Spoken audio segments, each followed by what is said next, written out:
Hello guys, welcome back. आज आ गए हैं एक नए लेक्चर की तरफ जिसमें आपको आपका सेट DSQM का paper number 3 entrepreneurship and startup ecosystem कराने जा रहा हूँ। ये हमारा एक महामैराथन लेक्चर होगा जिसमें हम आपके सारे 9 चैप्टर्स कवर करेंगे। तो लेट्स बिगिन। देखिए, मैंने देखा मॉड्यूल में काफ़ी सारी बकवास लिखी गई है जो कि हमारे लिए रेलिवेंट नहीं है। जो हमारे लिए रेलिवेंट है हम उसी को पढ़ेंगे आज। चैप्टर नंबर फर्स्ट आता है, उसमें हमको बताया गया है introduction to entrepreneurship and startup. आप सभी जानते हैं एंटरप्रेन्योरशिप का मतलब क्या होता है। एंटरप्रेन्योरशिप एक ऐसी एक्टिविटी होती है जिसमें कि जो हमारा एंटरप्रेन्योर होता है वो रिस्क लेता है प्लस रिवार्ड अर्न करता है, और जो एक्टिविटी होती है वो एक इनोवेटिव एक्टिविटी होती है। जो एंटरप्रेन्योर जो वर्ड है वो हमारा आया है फ्रेंच भाषा से। फ्रेंच भाषा से हमारा एंटरप्रेन्योर वर्ड की ओरिजिन हुई है। अब बात करते हैं स्टार्टअप की। देखो, स्टार्टअप क्या होता है। स्टार्टअप एक न्यूली एस्टेब्लिश कंपनी या एंटरप्रेन्योर वेंचर होता है जिसकी जो कैरेक्टरिस्टिक होती है वो होती है इनोवेशन। स्टार्टअप हमेशा इनोवेटिव होता है, हाई पोटेंशियल वाला होता है, high potential growth, focusing on developing the unique product. Unique product का मतलब ही हो गया हमारा इनोवेशन। अब देखो, कुछ कैरेक्टरिस्टिक हैं स्टार्टअप की जो बताई गई हैं इनोवेशन। आप सभी जानते हैं कोई भी स्टार्टअप होता है तो वो इनोवेटिव तरीके से कुछ जो प्रॉब्लम्स होती हैं, जो सोशल प्रॉब्लम्स होती हैं, उनको सॉल्व करने के लिए जो एक्टिविटी की जाती है उसी को हम स्टार्टअप बोलते हैं। बोले तो इनोवेशन स्टार्टअप की एक स्पिरिट होती है। एक आत्मा ही आत्मा जो स्टार्टअप की है वो इनोवेशन ही है। अब बात करते हैं रिस्क एंड रिवार्ड की। देखो, रिस्क एंड रिवार्ड आप सभी जानते हैं, जो बंदा एंटरप्रेन्योर रिस्क लेता है उसको रिवार्ड तो सीधी सी बात है अर्न हो गई होगा। फिर बात करते हैं एंटरप्रेन्योरशिप स्पिरिट। अब जो स्टार्टअप होती है, जो स्टार्टअप होता है उसमें एंटरप्रेन्योर की स्पिरिट होती है। हम कहने का मतलब क्या था, एंटरप्रेन्योर अपने जी जान से मेहनत कर देता है, फाउंडर्स अपनी जी जान से मेहनत करते हैं एक स्टार्टअप को रन करने के लिए। वेंचर कैपिटल, देखो स्टार्टअप जो होते हैं often seeks the venture funds. Venture fund जैसे कि हमारा, हम कोई स्टार्टअप्स की बात करें तो हमारा जो पेटीएम, जैसे कि हमारे स्टार्टअप हो गए पेटीएम, बायजूस, ओला, जोमेटो, फ्लिपकार्ट, ये सारे जितने भी स्टार्टअप होते हैं इन्होंने शुरुआत में वेंचर कैपिटलिस्ट को अट्रैक्ट किया था और इन्हीं से ही अपनी कैपिटल रेज करी थी। बात करते हैं लीन ऑपरेशन। देखो, लीन ऑपरेशन का मतलब क्या होता है। लीन ऑपरेशन का मतलब होता है कि हम अपने रिसोर्सेज को इफेक्टिवली एंड एफिशिएंसी के साथ इस्तेमाल करें जिससे कि जो हमारा आउटपुट है वो मैक्सिमम आउटपुट आए। मतलब क्या है, मिनिमम आउटपुट से हम मिनिमम इनपुट से हम मैक्सिमम आउटपुट जब निकालते हैं देन उन ऑपरेशंस को हम बोलते हैं लीन ऑपरेशन। बेसिकली मिनिमम इनपुट से मैक्सिमम आउटपुट निकालना ही लीन ऑपरेशन है, जो कि हमारा स्टार्टअप की एक कैरेक्टरिस्टिक होती है। फिर बात करते हैं रैपिड ग्रोथ। स्टार्टअप्स की होती है जो बेसिकली हम, क्योंकि स्टार्टअप इनोवेटिव होते हैं, कोई जो हमारी प्रॉब्लम है उसको सॉल्व करते हैं, तो इनकी जो ग्रोथ होती है वो भी रैपिड ग्रोथ होती है। इको सिस्टम सपोर्ट, मतलब स्टार्टअप जब भी सर्वाइव कर पाएगा जब आपका जो इन्वायरमेंटल फैक्टर्स होंगे वो सपोर्टिव नेचर के होंगे। अगर एनवायरनमेंट आपको सपोर्ट नहीं कर रहा है देन स्टार्टअप सर्वाइव नहीं कर पाएगा। फेलियर एंड लर्निंग, जो स्टार्टअप में एक कॉमन चीज़ ये होती है कि फेलियर, जो हमारे एंटरप्रेन्योर होते हैं जो स्टार्टअप करते हैं वो अपनी गलतियों से सीखते हैं, बार बार गलतियां करते हैं और उन्हीं से ही सीखते हैं। फेलियर एंड लर्निंग उसमें कंटिन्यू होता रहता है। एग्जिट स्ट्रेटजी, देखो मैनी स्टार्टअप की जो एग्जिट स्ट्रेटजी का मतलब क्या होता है। स्टार्टअप क्या होता है, जैसे कि फ्लिपकार्ट हमारा बिन्नी बंसल और सचिन बंसल ने स्टार्ट किया, उन्होंने कंटिन्यू किया, देन आफ्टर सम टाइम वो एक ऐसे पीक पे पहुंच गए, उन्होंने अपना शेयर बेचा और वो बाहर निकल गए। तो ये हमारी एग्जिट स्ट्रेटजी होती है। एग्जिट स्ट्रेटजी जैसे कि हमारे आईपीओ वगैरह लिए आते हैं स्टार्टअप्स। अभी रिसेंटली आपने देखा होगा काफ़ी सारे स्टार्टअप्स के आईपीओज भी आए थे।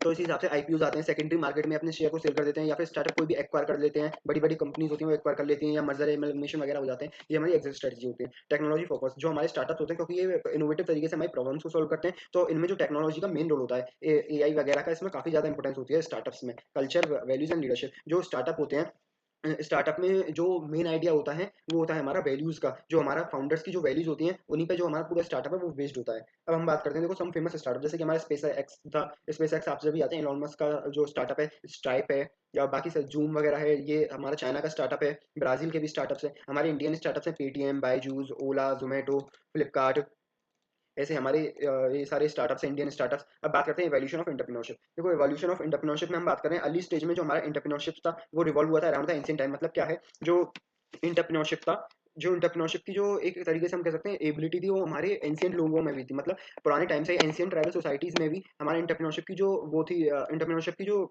एक तरीके से हम बोल सकते हैं क्वालिटी थी, वो अर्ली टाइम से ही थी। कैसे थी, क्योंकि जो हिस्ट्री ऑफ एंटरप्रेन्योरशिप बिगिन होती है वो बार्टर सिस्टम से बिगिन होती है। बार्टर सिस्टम आप सभी जानते हैं जहाँ पे हमारे goods are exchange directly against the goods. मतलब हमारा मनी का एक्सचेंज नहीं होता। अगर एक वस्तु को हम दूसरी वस्तु के अगेंस्ट एक्सचेंज करते हैं वही हमारा बार्टर सिस्टम होता है। और एंटरप्रेन्योरशिप की जो एबिलिटी थी, हमारे जो एंशिएंट लोग, हमारे जो पूर्वज थे, उन्हीं में थी। वो उन्हीं से ही हमारी जो एंटरप्रेन्योरशिप की जो एबिलिटी है वो जनरेट हुई है। अब बार्टर सिस्टम के दौरान ही हमारे एंटरप्रेन्योरशिप की जैसे कि डेवलप हो गई थी एंटरप्रेन्योरशिप। तो कुछ बार्टर सिस्टम में कुछ हमारी जो सबसे बड़ी प्रॉब्लम थी वो थी हमारी इन्वेंशन ऑफ मनी। मनी थी नहीं, गुड्स अगेंस्ट होते, गुड्स एक्सचेंज होते थे अगेंस्ट द गुड्स। ये हमारी सबसे बड़ी दिक्कत थी बार्टर सिस्टम में। अब जैसे-जैसे टाइम बीतता गया, इंडस्ट्रियल रिवॉल्यूशन स्टार्ट हुए। इंडस्ट्रियल रिवॉल्यूशन स्टार्ट होने से जो हमारी जो इकोनॉमी थी वो एग्रीकल्चर की से इंडस्ट्री की तरफ शिफ्ट हुई। जैसे-जैसे इंडस्ट्री की तरफ शिफ्ट हुई, देन जो हमारा एंटरप्रेन्योरशिप का डेवलपमेंट स्टार्ट हो गया। एंटरप्रेन्योर्स राइज़ होने लगे। एंटरप्रेन्योर्स का वो एक तरीके से हम बोल सकते हैं इनिशिएशन, एक तरीके से एंटरप्रेन्योरशिप फेज स्टार्ट हो गया। देखो, एंटरप्रेन्योरशिप का जो फेज स्टार्ट होता है वो फर्स्ट इंडस्ट्रियल रिवॉल्यूशन होता है। जो एमसीक्यू के लिए रेलेवेंट चीज़ है इसमें वो ये है अभी एसपीएम के एग्जाम में मैंने देखा एमसीक्यू किस टाइप से पूछ रहे हैं, वो पूछ रहे हैं हमसे फर्स्ट इंडस्ट्रियल रिवॉल्यूशन में आपका किसका डेवलपमेंट हुआ। देखो फर्स्ट इंडस्ट्रियल रिवॉल्यूशन में जो हमारा कोल और स्टीम इंजन का एक तरीके से डेवलपमेंट हुआ। जैसे ही हमारा कोल और स्टीम इंजन का डेवलपमेंट हुआ तो लोग ज़्यादा से ज़्यादा इंडस्ट्रीज की तरफ बढ़े तो उनमें अपने आप ही इंटरप्रेन्योरशिप की जो स्किल थी वो डेवलप होने लग गई। तो फर्स्ट इंडस्ट्रियल रिवॉल्यूशन में जो फोकस रहा वो था हमारा कोल का प्लस में स्टीम इंजन का डेवलपमेंट का। सेकंड इंडस्ट्रियल रिवॉल्यूशन में जो हमारा फोकस रहा वो था हमारा new energy sources including the electricity gas oil, मतलब जो एनर्जी के रिसोर्सेज थे, एनर्जी के नए नए सोर्सेज थे, जैसे इलेक्ट्रिसिटी वगैरह हो गया, हमारा गैस वगैरह, ऑयल, इन सब पे हमारा फोकस रहा सेकंड इंडस्ट्रियल रिवॉल्यूशन में। टेलीकम्युनिकेशन, टेलीग्राफ्स, इन सब पे फोकस रहा। एमसीक्यू में ये पूछते हैं आपसे कि सेकंड इंडस्ट्रियल रिवॉल्यूशन में आपका फोकस किस चीज पे रहा, तो आप आंसर बताएंगे कि टेलीकम्युनिकेशन में, गैस, इलेक्ट्रिसिटी, ऑयल में। बात करते हैं हम सेकंड इंडस्ट्रियल रिवॉल्यूशन में हमारा जो मास प्रोडक्शन हुआ everything from railroads to track to model car. आपने देखा कि रेल रोड ट्रैक तो हमारा फर्स्ट इंडस्ट्रियल रिवॉल्यूशन में ही डेवलपमेंट हो गया क्योंकि स्टीम इंजन का डेवलपमेंट हो गया। देन सेकंड इंडस्ट्रियल रिवॉल्यूशन में आपका मॉडल टी कार्स का डेवलपमेंट हो गया। थर्ड इंडस्ट्रियल रिवॉल्यूशन में जो आपका डेवलपमेंट हुआ वो हुआ हमारा न्यूक्लियर एनर्जीज का। Nuclear energy, computer, electronics, gadgets वगैरह, जितने भी हमारे गैजेट्स थे, इलेक्ट्रॉनिक गैजेट्स, न्यूक्लियर एनर्जी वगैरह, इन सबका डेवलपमेंट हुआ थर्ड इंडस्ट्रियल रिवॉल्यूशन में। फोर्थ इंडस्ट्रियल रिवॉल्यूशन में जो हमारा डेवलपमेंट हुआ वो हमारा एआई का, आर्टिफिशियल इंटेलिजेंस का डेवलपमेंट हुआ, जो कि हमारा अभी कंटिन्यू है। फोर्थ इंडस्ट्रियल रिवॉल्यूशन हमारा कंटिन्यू है। इंटरकनेक्टेड टेक्नोलॉजीज, आपने देखा होगा कि जो हमारा एक तरीके से हम वो बोलते हैं एक तरीके से artificial intelligence, digital transformation, connected devices, जैसे कि आपने देखा भी होगा एक पीसी दूसरे पीसी से कनेक्ट हो जाता है, नेटवर्किंग, बेसिकली नेटवर्किंग का जो डेवलपमेंट हुआ वो हुआ हमारा फोर्थ इंडस्ट्रियल रिवॉल्यूशन में। अब बात करते हैं टाइप्स ऑफ एंटरप्रेन्योर्स की। देखो इसमें फालतू की बकवास लिखी गई है, पूरा इन्होंने तो पूरे पैराग्राफ में डिस्क्राइब कर दिया, मैं आपको शॉर्ट में डिस्क्राइब करता हूँ। टाइप ऑफ एंटरप्रेन्योर्स, देखो टाइप ऑफ एंटरप्रेन्योर्स में हम बात करें इनोवेटिव एंटरप्रेन्योर। इनोवेटिव एंटरप्रेन्योर्स वो एंटरप्रेन्योर्स होते हैं जो अपना यूनिक बिजनेस आइडिया लाते हैं मार्केट में, new product to new market में लाते हैं, मतलब नया प्रोडक्ट नई मार्केट में जो लॉन्च करते हैं वो होते हैं हमारे इनोवेटिव एंटरप्रेन्योर्स। ये जो एंटरप्रेन्योर्स होते हैं हमारे प्रॉब्लम सॉल्वर्स होते हैं, प्लस में जो हमारा ये एंटरप्रेन्योर्स होते हैं ये एक चेंज लाते हैं, हमारा डिस्ट्रप्टिव चेंजेस लाते हैं। ये एंटरप्रेन्योर्स की जो कैरेक्टरिस्टिक्स है वो होती है हमारे डिस्ट्रप्टिव चेंज लाते हैं टू देयर बिजनेसेस में। इमिटेटिव एंटरप्रेन्योर कौन से होते हैं, इन्हीं के अपोजिट होते हैं। इमिटेटिव एंटरप्रेन्योर वो एंटरप्रेन्योर होते हैं जो हमारे इनोवेटिव एंटरप्रेन्योर को कॉपी करते हैं, मतलब जो हमारे इनोवेटिव एंटरप्रेन्योर हैं और इमिटेटिव एंटरप्रेन्योर है। इमिटेटिव एंटरप्रेन्योर वो एंटरप्रेन्योर है जो हमारे इनोवेटिव एंटरप्रेन्योर को कॉपी करते हैं, मतलब क्या है, जो हमारी डेवलपिंग कंट्रीज होते हैं, डेवलपिंग कंट्रीज में जो एंटरप्रेन्योर्स होते हैं वो जो डेवलप्ड कंट्रीज होते हैं, जैसे हमारी इंडिया डेवलपिंग कंट्री है और डेवलप्ड कंट्री यूएसए, तो फिर जो हमारे इंडिया के जो एंटरप्रेन्योर्स होते हैं जो यूएसए के एंटरप्रेन्योर्स को कॉपी करते हैं, देन उस केस में जो हमारे इंडियन एंटरप्रेन्योर्स होते हैं उनको हम बोलते हैं इमिटेटिव एंटरप्रेन्योर, बिकॉज वो एंटरप्रेन्योर हमारे फॉलो कर रहे हैं, बेसिकली कॉपी कर रहे हैं सक्सेसफुल बिजनेसेस को, मतलब सक्सेसफुल एंटरप्रेन्योर्स को कॉपी कर रहे हैं वो। ये जो एंटरप्रेन्योर्स होते हैं हमारे डिस्ट्रप्टिव चेंज नहीं लाते, इमिटेटिव एंटरप्रेन्योर डिस्ट्रप्टिव चेंज नहीं लाएंगे, बल्कि इनोवेटिव एंटरप्रेन्योर डिस्ट्रप्टिव चेंज लाएंगे। सोशल एंटरप्रेन्योर वो एंटरप्रेन्योर्स होते हैं जो एस्टेब्लिश करते हैं वेंचर, जो फोकस करते हैं सोशल चैलेंजेस पे, सामाजिक चैलेंजेस, मतलब जैसे कि सोशल चैलेंजेस क्या है, पॉवर्टी हो गया हमारा, एक तरीके से कास्टिज्म हो गया, मतलब जितने भी हमारे सोशल चैलेंजेस हैं उन चैलेंजेस को जो हमारी एंटरप्रेन्योर्स एक तरीके से वो चैलेंज करते हैं, उन एंटरप्रेन्योर्स को हम बोलते हैं सोशल एंटरप्रेन्योर। जैसे कि आपको एग्जांपल में बताया गया, जैसे कि एग्जांपल में बताया आपको अरुणाचलम मधुरम, ये हमारे एंटरप्रेन्योर्स थी जिन्होंने फाउंडेड करी थी जयश्री इंडस्ट्रीज, जो कि फोकस कर रही थी हमारी एक मेंस्ट्रुएशन हाइजीन पर फोकस कर रही थी, जो कि हमारी एक सोशल प्रॉब्लम है, इस पर फोकस करने वाला जो स्टार्टअप था, जो उसके एंटरप्रेन्योर्स थे उन एंटरप्रेन्योर्स को हम बोलेंगे सोशल एंटरप्रेन्योर्स, मतलब जो सामाजिक चैलेंजेस को फोकस कर रहे हैं। अब बात करते हैं women entrepreneur. Women entrepreneurs basically जो एंटरप्रेन्योर्स वुमेन है, वुमेन एंटरप्रेन्योर्स वो एंटरप्रेन्योर्स हैं जो एंटरप्रेन्योर्स हमारी वुमेन है, महिला एंटरप्रेन्योर्स को हम बोलते हैं वुमेन एंटरप्रेन्योर्स, जो कि हमारी इक्वालिटी पे काम करती हैं। Women entrepreneurs who initiate the lead business ventures, उन्हीं को हम बोलते हैं हमारे वुमेन एंटरप्रेन्योर्स। जैसे कि हमारी किरण किरण मजदूमार, ये हमारी एंटरप्रेन्योर्स थी जो कि फाउंडर्स थी बायोकॉइन की। देन इन एंटरप्रेन्योर्स को हम बोलेंगे वुमेन एंटरप्रेन्योर्स। कॉर्पोरेट एंटरप्रेन्योर्स को आपको समझना जरूरी है। तो कॉर्पोरेट एंटरप्रेन्योर क्या होता है, एक किसी भी कॉर्पोरेट में या फिर किसी भी कंपनी में हमारे जो एम्प्लॉइज वगैरह काम करते हैं उनके अंदर काम करते करते वो एंटरप्रेन्योर की फीलिंग जनरेट होती है, मतलब एक एंटरप्रेन्योरशिप की जो फीलिंग जनरेट होती है कि हम कुछ भी नया करें, उस फीलिंग जो जनरेट होती है वो वाले जो एंटरप्रेन्योर्स होते हैं उन एंटरप्रेन्योर्स को हम बोलते हैं कॉर्पोरेट एंटरप्रेन्योर। बेसिकली जो एंटरप्रेन्योर्स होते हैं इन एंटरप्रेन्योर्स को हम एंटरप्रेन्योर्स भी बोलते हैं। और इनका क्या, जो डायनामिक इंडिविजुअल्स होते हैं within the large organization, जैसे कि हमारी गूगल्स के जो एम्प्लॉइज हैं जो एग्जिबिट करते हैं entrepreneurship qualities, behavior to drive the innovation, positive changes, then उन एंटरप्रेन्योर्स को बोलते हैं हम कॉर्पोरेट एंटरप्रेन्योर। बेसिकली किसी भी कॉर्पोरेट में काम करने वाले एंटरप्रेन्योर्स जिनके अंदर एंटरप्रेन्योरशिप की क्वालिटीज जनरेट हो जाती है उन एंटरप्रेन्योर्स को बोलते हैं हम कॉर्पोरेट एंटरप्रेन्योर्स। फालतू की बकवास लिखी गई है इसमें आगे की पैराग्राफ्स में। अब बात करते हैं role of entrepreneurship and startup in the economic development. Entrepreneurship का और स्टार्टअप का क्या रोल है हमारे इकोनॉमिक डेवलपमेंट में। देखिए, जो एंटरप्रेन्योरशिप का ये वाइटल रोल प्ले करती है development of the country, like India के जैसे startup fosters innovation and technological advancement लाते हैं। आप सभी जानते हैं इनोवेशन को, जो स्टार्टअप होते हैं इनोवेशन लाते हैं, जैसे कि हमारा पेटीएम स्टार्टअप था, उसमें हमारे यूपीआई की जो वो है, यूपीआई की जो मार्केट है उसमें एक बहुत बड़ा डेवलपमेंट लाई पेटीएम जो स्टार्टअप थी, हमारे introduction new ideas new product launch करते हैं ये लोग। होते हैं जैसे कि हमारे ओयो हॉस्पिटलिटी के केस में हमारा इनोवेशन लाई, जोमेटो फूड्स के केस में हमारा innovation lie. Secondly entrepreneurship is a significant driver job creation के लिए है। ये सारी चीजें देखो, ये पैराग्राफ वाली चीजें हमारी पॉइंट्स में आगे लिखी गई हैं। Entrepreneurship economic growth and innovation लाती है। जो हमारे नए-नए स्टार्टअप होते हैं, एंटरप्रेन्योरशिप की जो क्वालिटीज़ होती हैं, वो इकोनॉमिक ग्रोथ एंड इनोवेशन लाती है। जैसे कि हमारा जो ग्लोबली आप जानते होंगे जो एंटरप्रेन्योर्स का हब होता है, वो होता है हमारा silicon valley in USA. USA में एक सिलिकॉन वैली के नाम से एक जगह फेमस है, जहाँ पे हमारे ग्लोबली जो बड़े-बड़े एंटरप्रेन्योर्स हैं, उधर काम करते हैं। अब बात आती है हमारी जॉब क्रिएशन जो जो हमारे स्टार्टअप्स होते हैं, स्टार्टअप और एंटरप्रेन्योरशिप में डिफरेंस क्या है? जो स्टार्टअप्स होते हैं वो वेंचर्स होते हैं जो कि एंटरप्रेन्योर्स हमारे कंटिन्यू करते हैं। मतलब जो एंटरप्रेन्योर जो बिज़नेस करते हैं उसी बिज़नेस को हम बोलते हैं स्टार्टअप्स। अब देखो स्टार्टअप्स होते हैं हमारे जॉब क्रिएशन और एम्प्लॉयमेंट में मदद करते हैं, टेक्नोलॉजिकल एडवांसमेंट में मदद करते हैं, ग्लोबल कॉम्पिटिटिवनेस में मदद करते हैं। जो हमारे वो होते हैं स्टार्टअप्स होते हैं। डाइवर्सिफिकेशन ऑफ इकोनॉमी, इकोनॉमी की डाइवर्सिफिकेशन मतलब जैसे कि हमारी इंडिया है, इंडिया की जो इकोनॉमी है उसको डाइवर्स करने में अदर कंट्रीज में उसके प्रोडक्ट्स को भेजने में भी मदद करते हैं। फॉरेन डायरेक्ट इन्वेस्टमेंट जो एंटरप्रेन्योरशिप है वो हमारी एफडीआई में भी मदद करती है। Social impact and inclusive development, ये सभी पॉइंट्स आप बहुत बेसिक पॉइंट्स हैं, आप सभी जानते हैं इनको। अब बात करते हैं हम जो एंटरप्रेन्योरशिप है, हमने बात की थी एफडीआई को अट्रैक्ट करती है, फॉरेन डायरेक्ट इन्वेस्टमेंट को भी अट्रैक्ट करती है। वही सारे पॉइंट लिखे, economic development innovation job creation मदद करती है, टेक्नोलॉजिकल एडवांसमेंट में, डाइवर्सिफिकेशन ऑफ इकोनॉमी में, फॉरेन डायरेक्ट इन्वेस्टमेंट में, सोशल इम्पैक्ट में। फिर हम बात करते हैं देखो rise of startup global perspective. जो स्टार्टअप का राइज है यूएस, जो यूएस है हमारा फर्स्ट पोजीशन लगता है हमारी स्टार्टअप्स आउटपुट, मतलब जितने भी दुनिया भर में स्टार्टअप चल रहे हैं उसमें जो फर्स्ट पोजीशन आती है वो हमारी आती है यूएस की। जो यूएस की जो इकोनॉमी है हमारी 4 टाइम्स मोर देन चार गुना ज्यादा है वो जो सेकंड नंबर पे कंट्री है। मतलब देखिए आप इस चार्ट को एनालिसिस कीजिए, जो यूएस की जो इकोनॉमी है वो नियरली 4 टाइम्स ज्यादा है to the China's output of startup. मतलब चाइना का जो आउटपुट है स्टार्टअप का उससे 4 गुना है हमारी यूएस के स्टार्टअप। और जो हमारी इंडिया है, इंडिया के जो स्टार्टअप्स हैं वो नियरली हाफ है टू द चाइना की इकोनॉमी। जो चाइना की इकोनॉमी के जो स्टार्टअप्स हैं उसके आधे हैं। यही सारी बातें इसमें लिखी गई है। जो यूएस की इकोनॉमी है वो 4 टाइम्स है हमारी to the China's economy, and the India की जो इकोनॉमी है वो नियरली हाफ है to the China's economy of output of startups. अब देखो कुछ ग्लोबल स्टार्टअप्स हैं, आप चाहें तो इनको पढ़ सकते हैं इनके बारे में। वैसे इन पे एमसीक्यू आपके एसपीओ में बनते नहीं है। जैसे टेस्ला है जो कि फाउंडेड करी गई थी इलॉन मस्क के द्वारा, आप चाहें तो इन सबको पढ़ सकते हैं। टेस्ला आप सभी जानते हैं, ईवी के जो इलेक्ट्रिक व्हीकल है उसमें जो हमारी फेमस कंपनी है, ग्लोबल लीडर है, वो टेस्ला है। ऊबर के बारे में आप सभी जानते हैं, ये हमारे राइडर्स को ड्राइवर से कनेक्ट करता है। एयरनेव इसके बारे में आप सभी जानते हैं कि जो ये हमारा रेंट और यूनिक ट्रैवल एक्सपीरियंस प्रोवाइड करता है। बेसिकली हमारी ओयो जैसा स्टार्टअप है। Stripe, Pen, SpaceX, Zoom video, Snap, आप चाहें तो इनके बारे में एक बार पढ़ लें। इंडियन स्टार्टअप्स के बारे में बताया गया है। इन पे बेसिकली एमसीक्यू इतने बनते नहीं है, एक जस्ट आप एक रीडिंग ले सकते हैं इनकी। फ्लिपकार्ट जो हमारा सचिन बंसल और बिन्नी बंसल के द्वारा फाउंडेड एक स्टार्टअप है। जो फ्लिपकार्ट है उसका जो गोल था वो था to be the Amazon of India, Amazon की तरह ये काम करता है हमारा, उसका विजन था। पेटीएम जो कि हमारा यूपीआई के फील्ड में एक इनोवेशन लेके आया। डिजिटल पेमेंट्स के फील्ड में ओला, आप सभी जानते हैं।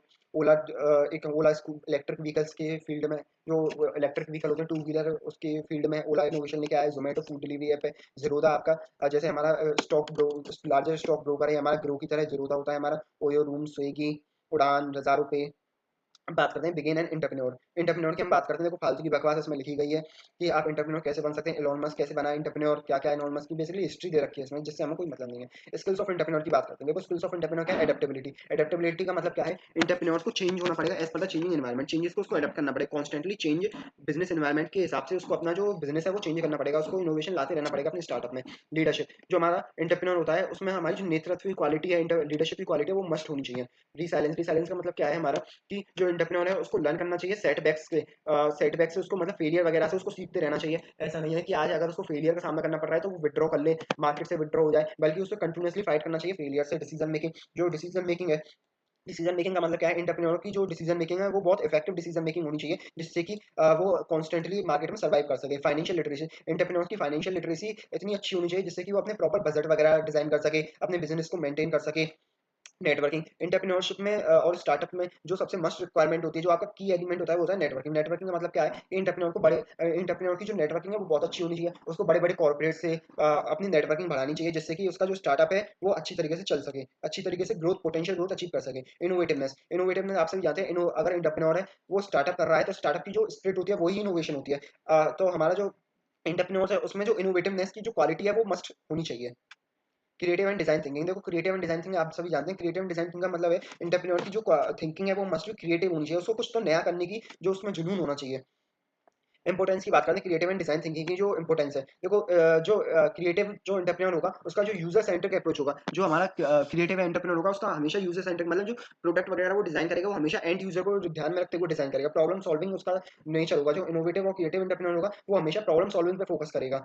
इनहेंस द कम्पिटिटिव एडवांटेज, अगर आप क्रिएटिव तरीके से सोचेंगे तो आपकी सीधी सी बात है मार्केट में आपको कम्पिटिटिव एडवांटेज मिलेगा। एडेप्टेबिलिटी एंड रिसाइलेंस, मैंने आपको बताया कि चेंज होना चाहिए एज पर चेंजिंग एनवायरमेंट। जो क्रिएटिव एंटरप्रेन्योर होगा वो चेंज होगा as per the market condition और प्लस में सेटबैक्स और ऑफ फेलियर से वो सीखेगा, ना कि उनसे डर जाएगा। क्रिटिकल थिंकिंग स्किल, जो क्रिटिकल थिंकिंग स्किल्स का मतलब क्या है कि एंटरप्रेन्योर्स है उसकी जो थिंकिंग स्किल्स है वो बहुत ही ज़्यादा एडवांस लेवल की होनी चाहिए। अब बात करते हैं, देखो क्रिएटिव थिंकिंग में भी, अब जो एंटरप्रेन्योर की जो क्रिएटिव थिंकिंग है उसमें भी जो प्रॉब्लम्स क्रिएट हो जाती हैं, कुछ प्रॉब्लम्स आती हैं। प्रॉब्लम्स का मतलब है एक एंटरप्रेन्योर बहुत ही क्रिएटिव तरीके से सोच रहा है फिर भी वो सक्सेस अचीव नहीं कर पा रहा है। क्यों नहीं कर पा रहा है? क्योंकि क्या होता है क्रिएटिव थिंकिंग से जो आपकी चैलेंजेस आते हैं वो होता है रिसोर्स इंटेंसिव में। आप जितना ज़्यादा क्रिएटिव और क्रिएटिव करने की सोचेंगे उतना ही ज़्यादा आपको रिसोर्सेज की रिक्वायरमेंट लगेगी। बट जो एंटरप्रेन्योर होता है उसके पास लिमिटेड बजट्स होते हैं, लिमिटेड रिसोर्सेज होते हैं। इस वजह से जो हमारे रिसोर्स इंटेंसिवनेस की प्रॉब्लम आती है। रेसिस्टेंस टू चेंज, मतलब जो हमारे ट्रेडिशनल बिजनेस स्ट्रक्चर होते हैं और जो हमारे एम्प्लॉइज वगैरह होते हैं वो चेंज को रिस्ट्रिक्ट करते हैं, मतलब चेंज को एक तरीके से अडॉप्ट नहीं करते। इस वजह से जो हमारा क्रिएटिव थिंकिंग है, क्रिएटिव एंटरप्रेन्योर होता है वो भी सक्सेस नहीं अचीव कर पाता है। एम्बिग्यूइटी इन मेजरमेंट, जो क्रिएटिव एंटरप्रेन्योर होता है वो हमारी जो मेजरमेंट है, मतलब बेसिकली जो हमारे रिजल्ट्स हैं उनको एक्यूरेटली मेजर नहीं कर पाता है। इस वजह से जो हमारा क्रिएटिव थिंकिंग वाला एंटरप्रेन्योर भी सक्सेस अचीव नहीं कर पाता है। इसलिए जो तीन चैलेंजेस होते हैं इनको जो क्रिएटिव एंटरप्रेन्योर है उसको फेस करना पड़ता है। रिसोर्सेज की कमी और तुम्हारा change as per the changing environment की कमी, प्लस में दूसरा आप एम्बिग्यूइटी मतलब vagueness in measuring the results output, मतलब आउटपुट को मेजर करने में उसकी वेगनेस, स्पष्टता ना होना। एंटरप्रेन्योर डिसीजन मेकिंग, देखो डिसीजन मेकिंग जो है एंटरप्रेन्योर का कैसा होना चाहिए, उसको सबसे पहले डिसीजन मेकिंग में क्या करना चाहिए, सबसे पहले आपको प्रॉब्लम आइडेंटिफाई करनी चाहिए।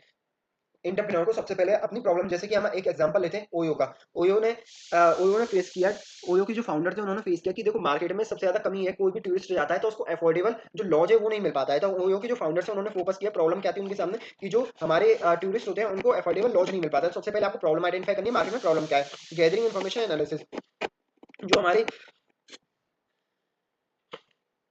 जो हमारे ओयो के फाउंडर थे उन्होंने फिर मार्केट में से इन्फॉर्मेशन एनालिसिस किया कि कितने सारे हमारे वो जो कितने सारे हमारे एक तरीके से लॉज जो कि अवेलेबल हो सकते हैं हमारे, कितने सारे मार्केट में लॉज अवेलेबल हैं, उन सारी उनका जो एनालिसिस है और उनके बारे में इन्फॉर्मेशन उन्होंने गैदर करी। फिर जनरेटिंग द एनालिटिव, वो जनरेटिंग अल्टरनेटिव, फिर उन्होंने अल्टरनेटिव्स को जनरेट किया। अल्टरनेटिव्स को जनरेट करने का मतलब क्या है कि हम उनकी प्रॉब्लम को कैसे सॉल्व कर सकते हैं। क्या हम आपने देखा होगा कि पीजी, एक पीजी टाइप का कॉन्सेप्ट चलता है। पीजी का कॉन्सेप्ट ये होता है कि बहुत सारे लोग होते हैं वो अपने घर में एक रूम दे देते हैं टू द टूरिस्ट, बेसिकली एलओटीज को एक रूम दे देते हैं। तो इस टाइप के कितने अल्टरनेटिव मार्केट में अवेलेबल है, उन्होंने इस चीज को एनालिसिस किया। देन फिर उन्होंने एनालिसिस किया कि evaluating the selecting best option, की बेस्ट ऑप्शन क्या होगा, क्या हम पीजी की तरफ जाएं, पीजी वाले लोगों से अपना कांटेक्ट करें, या फिर हम रेस्टोरेंट बेसिकली लॉज वाले लोगों से कांटेक्ट करें।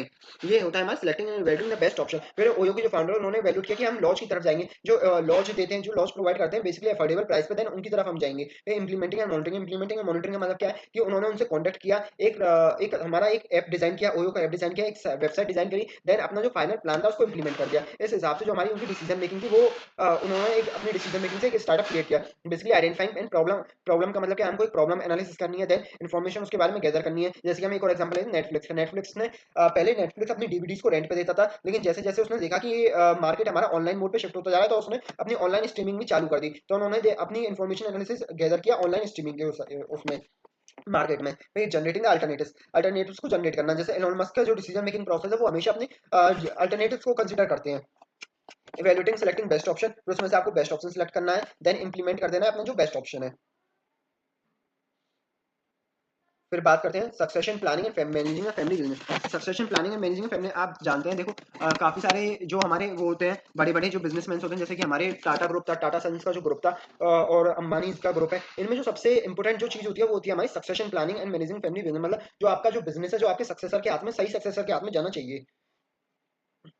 Many wealthy families थी इंडिया में सक्सेशन प्लानिंग करती हैं due to the cultural emphasis on the family wealth and continuity of the business. जैसे अंबानी फैमिली थी, मुकेश अंबानी ने लीड करी after after the Dhirubhai Ambani, जो फाउंडर थे अंबानी ग्रुप के वो थे धीरूभाई अंबानी। धीरूभाई अंबानी के बाद जो अंबानी ग्रुप का जो मालिकाना हक था वो मुकेश अंबानी का था और अनिल अंबानी का। अब इसमें एक बहुत ही केयरफुल तरीके से प्लानिंग करनी चाहिए कि आपकी जो वो है आपका जो बिजनेस है वो सही हाथों में जाना चाहिए। जैसे कि आपका जो अंबानी ग्रुप का जो बिजनेस था मुकेश और अनिल के हाथ में गया, अब मुकेश अंबानी ने तो उस बिजनेस को डेवलप किया और आगे ले गया, लेकिन अनिल अंबानी ने वहीं उस बिजनेस को डुबा दिया, अंबानी ग्रुप के बिजनेस को डुबा दिया। तो इस हिसाब से जो सक्सेशन प्लानिंग है बहुत ही ज्यादा इंपॉर्टेंट है। जैसे बजाज ग्रुप की भी सक्सेशन प्लानिंग थी, उन्होंने राहुल बजाज को गई उनकी ओनरशिप टू, अब ऐसे ही हमारी जो सक्सेशन प्लानिंग है वो काफी इंपॉर्टेंट होती है। वॉलमार्ट की सक्सेशन प्लानिंग थी।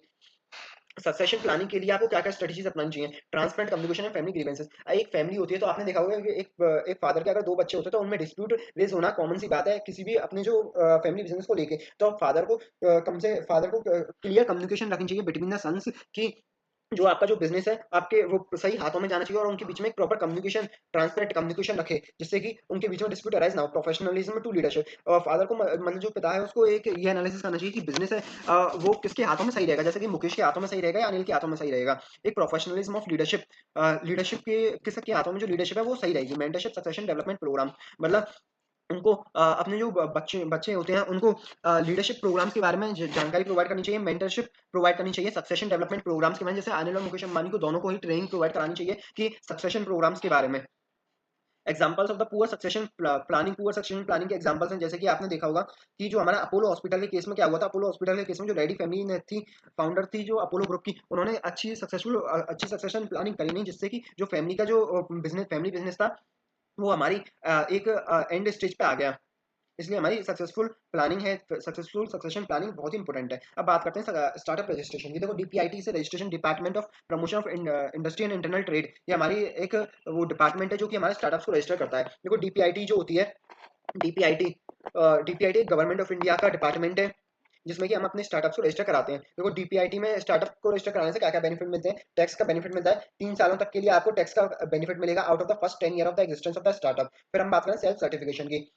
सेल्फ सर्टिफिकेशन का मतलब क्या है कि जो आप डीपीआईटी में अगर रजिस्टर कराएंगे तो स्टार्टअप अपने आप ही सेल्फ सर्टिफिकेशन ऑब्टेन कर सकते हैं with the various level laws and environmental law से। उनको कंप्लायंस में काफी मदद मिलेगी, खुद सेल्फ सर्टिफाई कर सकते हैं देयर कंप्लायंस में, अपने कंप्लायंस को खुद ही वो पूरा कर सकते हैं। Innovation and the patent support, जो हमारी गवर्नमेंट ऑफ इंडिया है उसने डीपीआईटी को ये फैसिलिटी प्रोवाइड किया है कि जितने भी स्टार्टअप नए एस्टेब्लिश होंगे उनको पेटेंट वगैरह में काफी सारी रिलैक्सेशन मिलेगा। Up to 80% of the patent fees आपको रिम्बर्स भी कर दी जाएगी अगर आप डीपीआईटी में रजिस्ट्रेशन कराते हैं तो। Access to the government scheme, various government की स्कीम चलती हैं। अगर आप डीपीआईटी में रजिस्ट्रेशन कराते हैं तो आपको वेरियस गवर्नमेंट स्कीम्स का भी फायदा मिलेगा। नेटवर्किंग कोलैबोरेशन अपॉर्चुनिटी, डीपीआईटी आपको वेरियस कोलैबोरेशन की अपॉर्चुनिटीज भी प्रोवाइड कराती है। Ease way of winding up के लिए भी काफी सारी फैसिलिटीज प्रोवाइड कराती है स्टार्टअप। 90 डेज में आप insolvency in the bankruptcy code में जो फास्टैग सीआईआरपी का प्रोसेस है उसमें जाके आप अपना जो बाइंडिंग अप है वो भी करा सकते हैं। फास्टैग गवर्नमेंट प्रोक्योरमेंट, डीपीआईटी का रजिस्ट्रेशन एलिजिबल होता है FASTag processing of government tenders वगैरह के लिए। गवर्नमेंट टेंडर्स वगैरह अच्छी जल्दी मिल जाते हैं स्टार्टअप्स को। रिकॉग्निशन और विजिबिलिटी, डीपीआईटी में जो स्टार्टअप रजिस्टर होते हैं उनकी रिकॉग्निशन भी अच्छा होता है। इन्वेस्टमेंट अपॉर्चुनिटीज उनको काफी सारी प्रोवाइड करती हैं। स्किल डेवलपमेंट एंड ट्रेनिंग भी होती है उनकी। डीपीआईटी रजिस्ट्रेशन एलिजिबिलिटी, इसको एलिजिबिलिटी कौन है डीपीआईटी में रजिस्ट्रेशन कराने के लिए। देखो जो कि हमारी एलएलपी है, लिमिटेड लाइबिलिटी पार्टनरशिप और प्राइवेट लिमिटेड कंपनी, हमारी एलिजिबल है टू बिकम रजिस्टर ऑन डीपीआईटी। केवल लिमिटेड लाइबिलिटी कंपनी, वो प्राइवेट लिमिटेड कंपनी और लिमिटेड लाइबिलिटी पार्टनरशिप ही हमारी रजिस्ट्रेशन करा सकती हैं डीपीआईटी में, और कोई भी रजिस्टर्ड पार्टनरशिप फर्म रजिस्टर करा सकते हैं डीपीआईटी में। एज ऑफ स्टार्टअप्स की not more than 10 years, up to 10 years से आपकी अगर बिजनेस एस्टेब्लिश हो सके देन आप डीपीआईटी में रजिस्ट्रेशन करा सकते हैं। आपका टर्नओवर 100 करोड़ से ज्यादा नहीं होना चाहिए। इनोवेशन, आपका बिजनेस है मस्ट बी इनोवेटिव नेचर के प्रोडक्ट एंड सर्विस बनाना चाहिए। अगर आप देखो ये इंपॉर्टेंट पॉइंट है, the startup needs to obtain certificate from inter ministerial boards which validate and innovative. आपको इंटर मिनिस्ट्रियल बोर्ड से एक सर्टिफिकेट ऑब्टेन करना पड़ेगा। एक स्टार्टअप को इंटर मिनिस्ट्रियल बोर्ड से सर्टिफिकेट ऑब्टेन करना पड़ेगा, देन ओनली डीपीआईआईटी में वो रजिस्ट्रेशन करा सकता है। अगर आपने startup has to have should have to recommendation and support letter from the incubator established on the post graduation specified by the DPIPP, मतलब आपको एक इंक्यूबेटर से एक रजिस्ट्रेशन ऑब्टेन करना पड़ेगा to register on the DP to become to register on DPIT. Letter of funding, funding की हम बात कर रहे हैं। देखो it should submit letter of funding at least 20% of the equity जो आपकी फाइनेंस करी गई है वो एंजल इन्वेस्टर या फिर आपकी एक्सेलेटर द्वारा इन्वेस्ट करी गई है, एटलीस्ट 20%। अब कुछ स्टार्टअप्स के एग्जांपल दिए गए, वो कुछ हमारी स्कीम्स के गवर्नमेंट स्कीम के एग्जांपल बताए गए हैं, जैसे कि स्टार्टअप इंडिया। स्टार्टअप इंडिया एक प्रोग्राम था जो कि प्राइम मिनिस्टर ने लॉन्च किया था 2016 में, जो कि हमारी स्टार्टअप्स को प्रमोट करता है। 3 कंज्यूटिव टैक्स ईयर्स तक एग्जाम्पशन प्रोवाइड कराएगा आपका स्टार्टअप इंडिया में अगर आप रजिस्टर कराते हैं। स्टैंड अप इंडिया 2016 की गवर्नमेंट ऑफ इंडिया की स्कीम्स है जिसमें कि एसटी जो हमारे हैं वो स्टार्टअप अपना इनिशिएट कर सकते हैं, उसको 10 लाख से 1 करोड़ तक का लोन भी ग्रांट किया जाएगा स्टैंड अप इंडिया में। प्रधानमंत्री मुद्रा योजना में 2015 की ये स्कीम है जिसमें कि आपको शिशु, अगर आपकी ऑर्गेनाइजेशन तो 50,000 तक का लोन के लिए एलिजिबल हो आप। किशोर ऑर्गेनाइजेशन है तो 50,000 से 5 लाख तक का लोन के लिए एलिजिबल हो। तरुण है आपकी तो 5 लाख से 10 लाख तक के लोन के लिए आप एलिजिबल हैं। अटल मिशन योजना, अटल मिशन योजना आपकी नीति आयोग के द्वारा एक योजना बनाई गई थी जिसमें कि आपके स्टार्टअप्स वगैरह को प्रमोट किया जाता है, including the Atal thinking labs. इसमें काफी सारी लैब्स, इंक्यूबेशन सेंटर्स वगैरह एस्टेब्लिश किए गए थे। Make in India, make in India आपकी लॉन्च करी गई थी 2014 में, जिसमें हमारे पीएम हम लोगों को प्रोत्साहित करते हैं कि आप इंडिया में ही अपने प्रोडक्ट एंड सर्विसेज को बनाएं, ना कि import rather than importing from outside the countries. बाकी आपकी ये समरी दी गई है, आप एक बार इसको रीड आउट कर सकते हैं। सो आगे बढ़ते हैं अपने चैप्टर नंबर 2 की तरफ।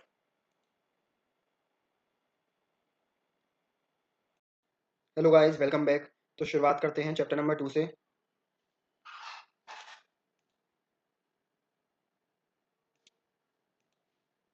देखिए चैप्टर नंबर 2 क्या है हमारा, crafting a business model and lean startup.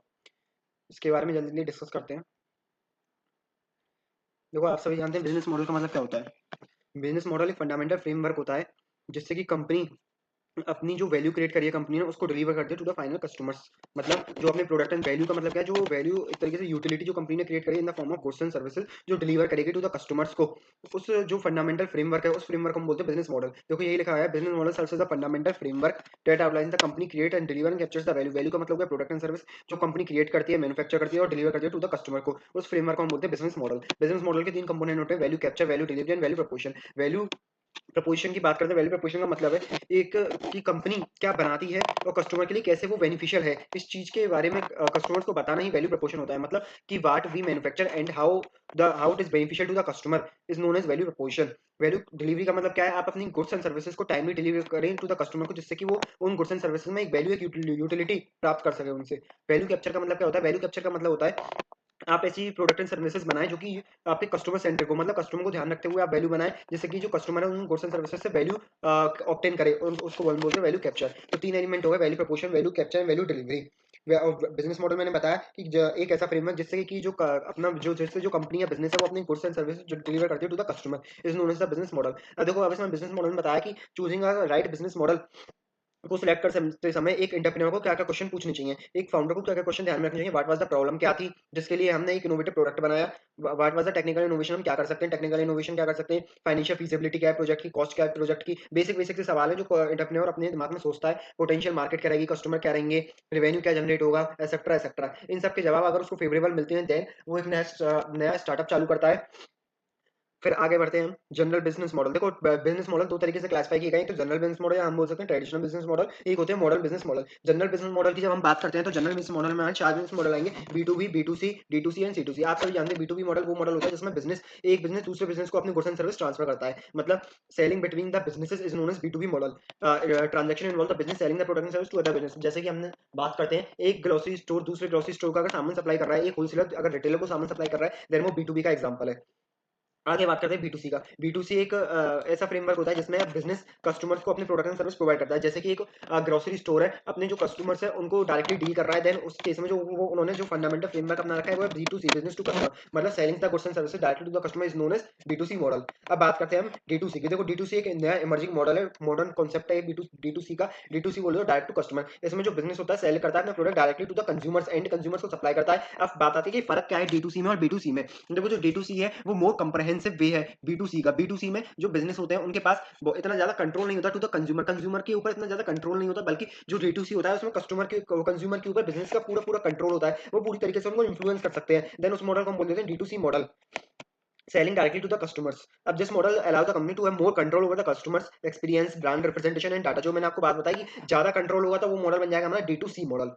आगे बात करते हैं सी टू सी मॉडल। देखो, सी टू सी मॉडल वो मॉडल होता है जिसमें कि कस्टमर डायरेक्टली डील कर रहा है टू अनदर कस्टमर। जैसे कि हमारे एग्जांपल में हम देखें, ओएलएक्स हो गए, क्विकर हो गए, इन पे क्या होता है, जो कस्टमर होता है वो अपने goods and service to another customer को सेल करता है, मतलब dealing directly to the customer is known as customer to customer model. जब एक कस्टमर दूसरे कस्टमर से डील कर रहा है देन उसको बोलेंगे सी टू सी मॉडल। मॉडल वो मॉडल है जो कि अभी इमर्ज करे हैं, significantly differ from the traditional model because of the technological advancement। जैसे जैसे हमारी टेक्नोलॉजी का एडवांसमेंट हुआ, आर्टिफिशियल इंटेलिजेंट आया मार्केट में, देन उस हिसाब से जो नए मॉडल इमर्ज हुए उनको बोलते हैं हम business modern business model. Modern business model में 6 मॉडल आते हैं हमारे, share economy model, subscription based model, premium model, market place model, direct to customer model and e commerce model. सबसे पहले बात करते हैं हम सब्सक्रिप्शन बेस्ड मॉडल की।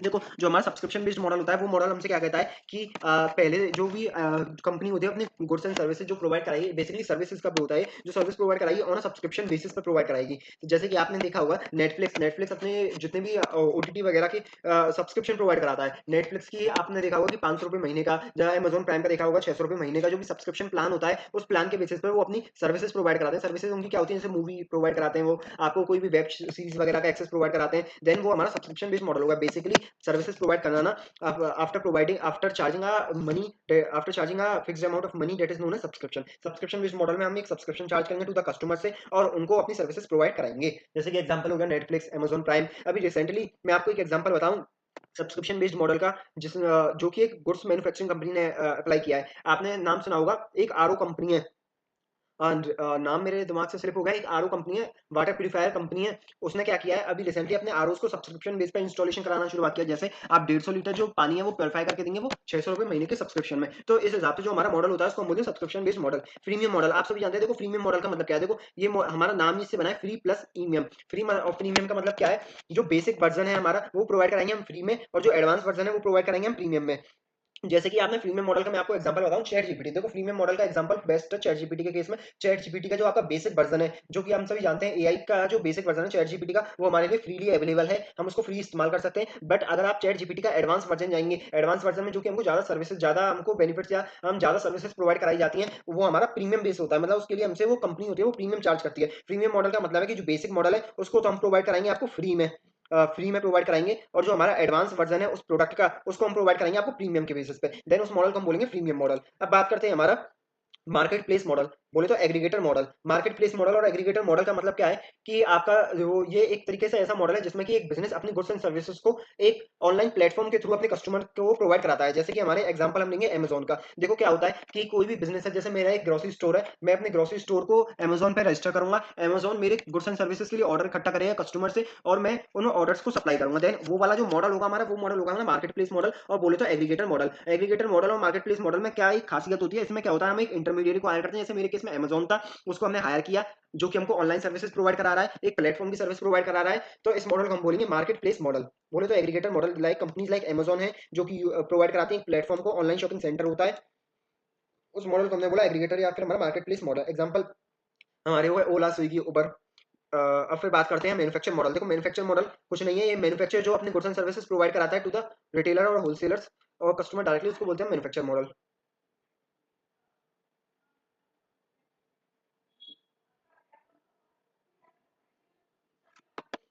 अब बात करते हैं हम direct to customer model, direct to D to C customer model. मैंने जैसा कि आपको बताया डायरेक्ट टू कस्टमर मॉडल कुछ भी नहीं है, आपको केवल एक फॉर्मेलिटी बढ़ाई गई है। जो बी टू सी मॉडल है उसी का एडवांस वर्जन है हमारा direct to customer model. Direct to customer model में क्या करते हैं हम, जो बिजनेसेस होते हैं वो डायरेक्टली कस्टमर को सर्विसेज या गुड्स प्रोवाइड कराते हैं, बट उनका जो कंट्रोल होता है टू द फाइनल कंज्यूमर वो हैवी होता है। मतलब वो बहुत ही ज्यादा एक्सटेंसिव तरीके से उनका जो कंट्रोल होता है कस्टमर्स पे। देन उस मॉडल को हम बोलेंगे direct to customer model.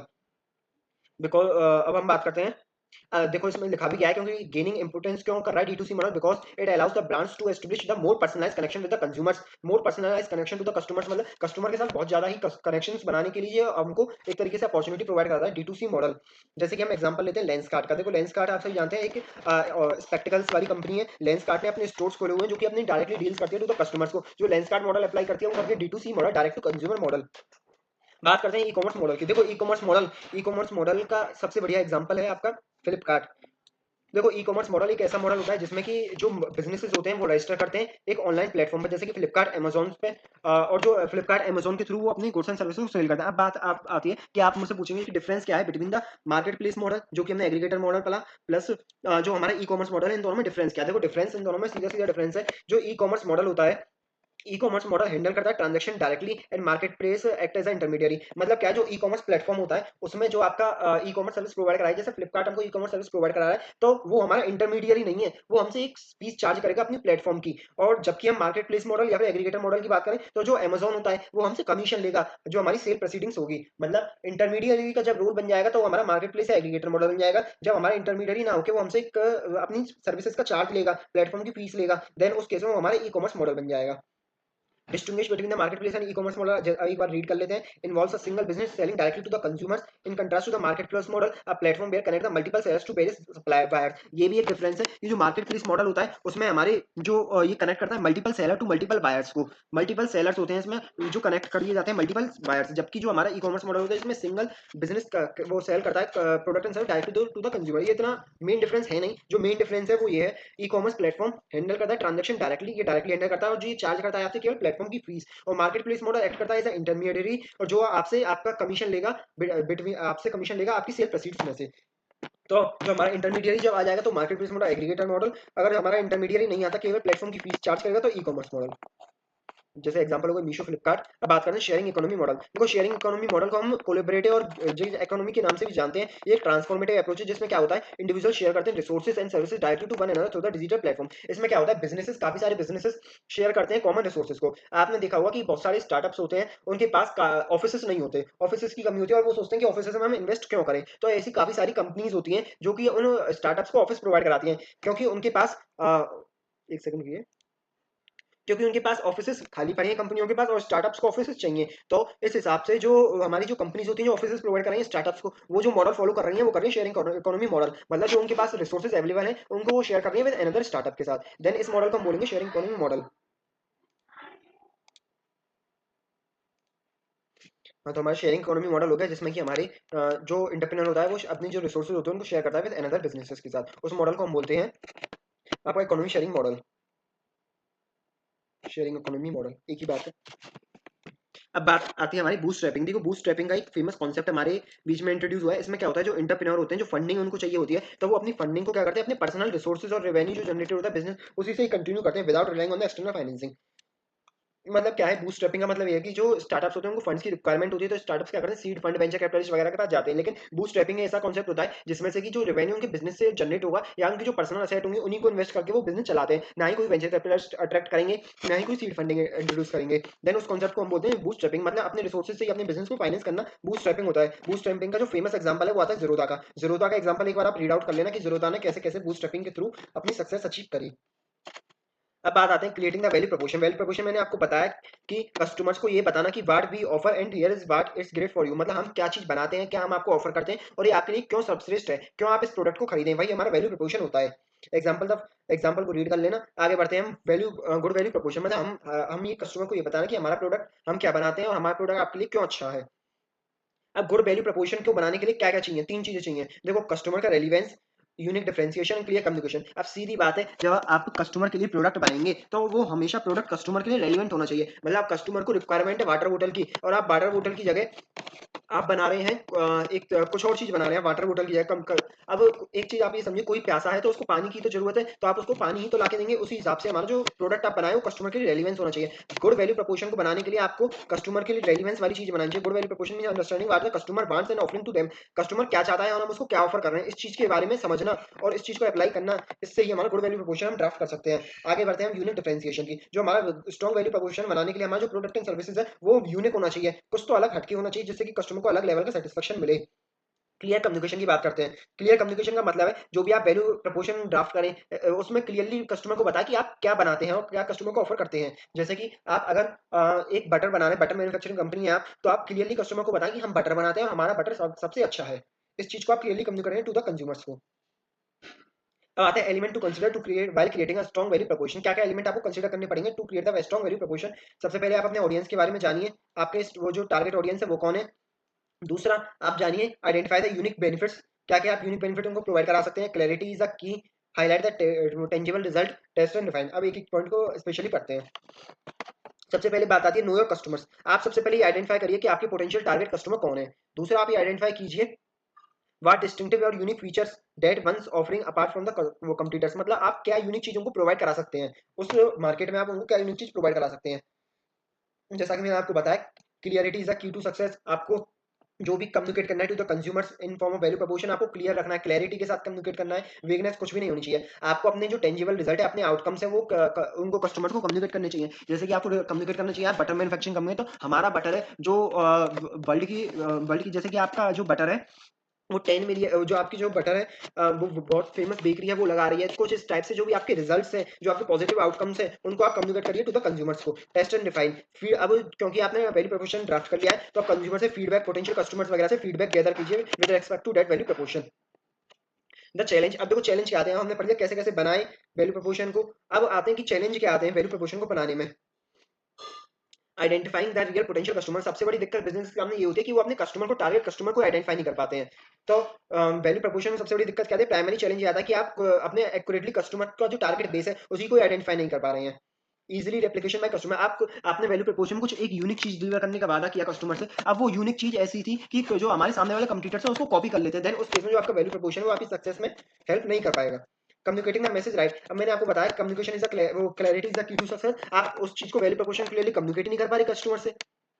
Adaptability to the market change, आपने वैल्यू प्रपोजल तो बहुत अच्छा बनाया, बहुत गजब का बनाया, बट आप चेंज नहीं कर पा, वो आप चेंजेस इंट्रोड्यूस नहीं कर पा रहे अपनी इंडस्ट्री में as per the changing environment. Then उस केस में भी आपका जो वैल्यू प्रपोजल है वो आपकी हेल्प नहीं कर सकता to become a successful organisation.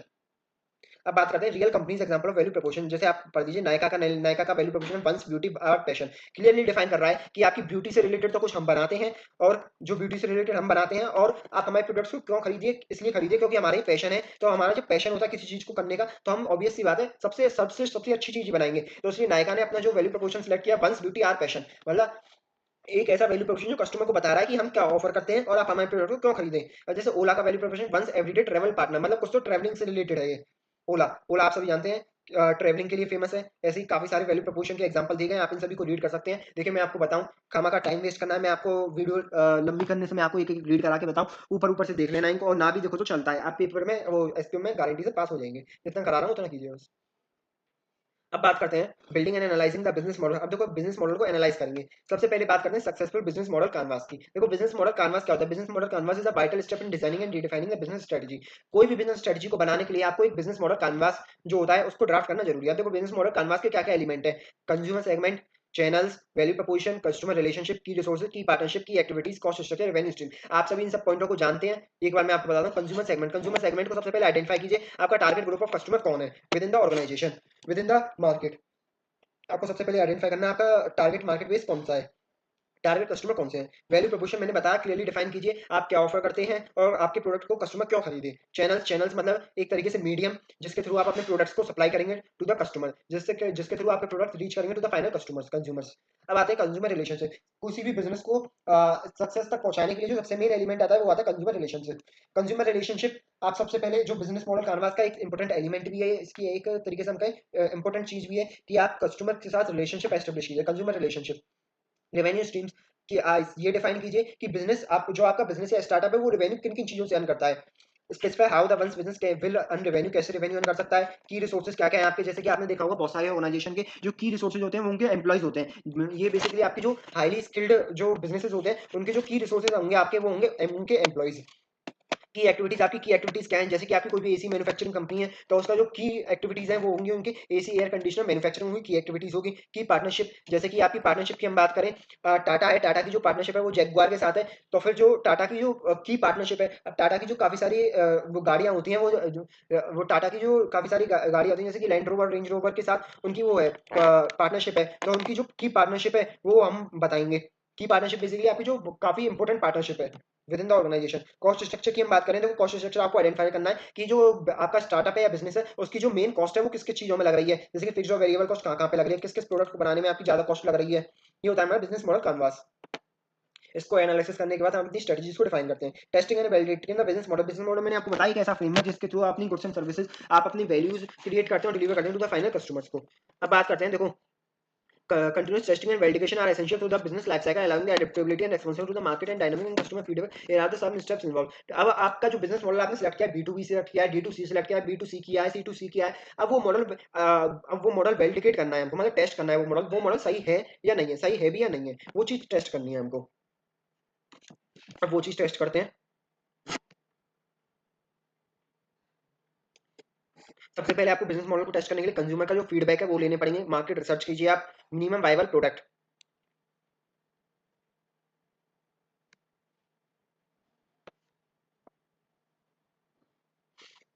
हाँ तो देखिए, जो मार्केट रिसर्च और कस्टमर फीडबैक ये बहुत ही ज्यादा इंपॉर्टेंट एलिमेंट है। आपने देखा होगा कि समय समय पर कंपनीज अपने फीडबैक फॉर्म निकालती रहती हैं, वो इसलिए निकालती रहती हैं कि वो अपने बिजनेस को टेस्ट करती हैं कि उनका जो बिजनेस मॉडल है वो सही है भी या नहीं है। Minimum viable product, minimum viable product का मतलब क्या होता है? देखो एमवीपी, एक एमवीपी क्या होता है? एमवीपी होता है simplified version of one's product and service with the essential feature. मतलब एमवीपी एक ऐसा प्रोडक्ट है, कोई भी स्टार्टअप होता है जो अपना प्रोडक्ट लॉन्च करता है मार्केट में, तो वो डायरेक्टली अपना जो मेन प्रोडक्ट है उसको लॉन्च नहीं करता है। वो क्या करता है? उस प्रोडक्ट का एक सिंप्लीफाइड वर्जन बनाता है, क्योंकि अगर वो डायरेक्टली मेन प्रोडक्ट को लॉन्च कर देगा तो उसको काफी ज्यादा उसकी कॉस्टिंग बढ़ जाएगी। क्योंकि आप देखिए आपने देखा भी होगा काफी सारी जो स्मार्टफोन मैन्युफैक्चरिंग कंपनीज होती हैं वो पहले जो अपना न्यू मॉडल लॉन्च करने जाती हैं तो उससे पहले एक ऐसा मॉडल एक बेसिक मॉडल लॉन्च करती हैं। बेसिक मॉडल इसलिए लॉन्च करती हैं, वो इसलिए लॉन्च करती हैं कि वो देखती हैं अगर हम इसी मॉडल बेसिक मॉडल अगर हमारा मार्केट में टिक गया देन ओनली वो अपना जो प्रीमियम मॉडल है उसको मार्केट में लॉन्च करेंगी। इसलिए ऐसा करती हैं क्योंकि अगर वो डायरेक्टली प्रीमियम मॉडल लॉन्च करेंगी तो उनके जो काफी सारे रिसोर्सेज हैं वो वेस्ट भी हो सकते हैं अगर कस्टमर का उनका फीडबैक पॉजिटिव नहीं रहा। तो मिनिमम वायबल प्रोडक्ट क्या होता है? मिनिमम वायबल प्रोडक्ट है basic version of product with essential feature, उसी को हम बोलते हैं मिनिमम वायबल प्रोडक्ट। तो आपको मिनिमम वायबल प्रोडक्ट लॉन्च कीजिए। Private testing and prototype release in control environment. This allow you to observe how the business model perform on the small scale before the full launch scale. अब क्या होता है, आप अपने जो startup या business है उसको पूरे फुल स्केल पे मत चलाइए। अब जैसे कि आपको 10 करोड़ का इन्वेस्टमेंट है तो आप डायरेक्टली 10 करोड़ का इन्वेस्टमेंट ना करें। 10 करोड़ का इन्वेस्टमेंट करने की जगह आप पार्ट्स में इन्वेस्टमेंट करें। जैसे 5 करोड़ से एक बार आपने इन्वेस्ट कर दिए, देन 1 करोड़ और इन्वेस्ट कर दिया। अगर आप डायरेक्टली इतना इन्वेस्ट कर देंगे देन आपका जो बिजनेस मॉडल है वो आपके लिए डेंजरस भी हो सकता है। इसलिए आपको बताया कि आपको बिजनेस मॉडल की टेस्टिंग करते समय क्या करना है, अपना जो इन्वेस्टमेंट है, आपका जो न्यू इन्वेस्टमेंट है उसको पार्ट्स में कीजिए। Financial model and analysis, financial modelling काफी सारे फाइनेंशियल रेशियोज होते हैं उनका इस्तेमाल कीजिए। सीकिंग द फीडबैक, वही आया कस्टमर से इन्वेस्टर से फीडबैक्स वगैरह रिसीव कीजिए। अब बात करते हैं common mistake while developing a business model. जो हमारी मिस्टेक्स होती हैं वो होती है नेगलेक्टिंग द मार्केट। हम मार्केट रिसर्च करते ही नहीं है, डायरेक्टली अपना जो बिजनेस मॉडल है वो सिलेक्ट करते हैं कि हम तो B2B सप्लाई करेंगे। Ignoring the customer feedback, customer के फीडबैक को ध्यान नहीं करते। ओवरलुकिंग द स्केलेबिलिटी, हमारे पास रिसोर्सेज हैं मीडियम स्केल पे काम करने के लिए, हम इस काम कर रहे हैं हाई लेवल पे, देन वो भी हमारे लिए डेंजरस है। Understanding the financial planning, financial underestimate करते हैं फाइनेंशियल प्लानिंग को, हम अपनी फाइनेंशियल प्लानिंग को अंडरस्टिमेट करने लग जाते हैं। लैक ऑफ फ्लेक्सिबिलिटी, फ्लेक्सिबिलिटी मतलब हम रिजिड हो जाते हैं, हम उस काम को कर सकते हैं फिर भी हम उसको नहीं करते क्योंकि हम रिजिडनेस आ जाती है। Developing rigid model without room for adaption can hinder the companies ability and navigate the changing market condition. मतलब हम बिजनेस मॉडल को एक रिजिड बिजनेस मॉडल एडप्ट कर लेते हैं, पुअर रिसोर्स एलोकेशन, रिसोर्सेज को अच्छे से एलोकेट नहीं कर पाते, इसलिए जो हमारा बिजनेस मॉडल है वो अच्छा बिजनेस मॉडल हम सिलेक्ट ही नहीं कर पाते हैं।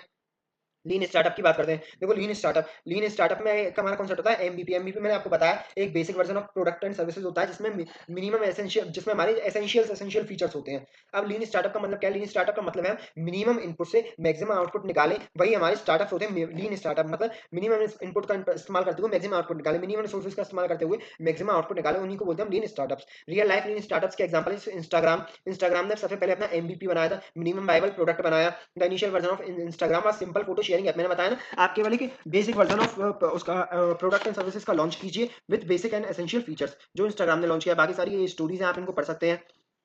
बिजनेस पिचिंग, देखो बिजनेस पिचिंग अगला आता है हमारा कॉन्सेप्ट बिजनेस पिच का।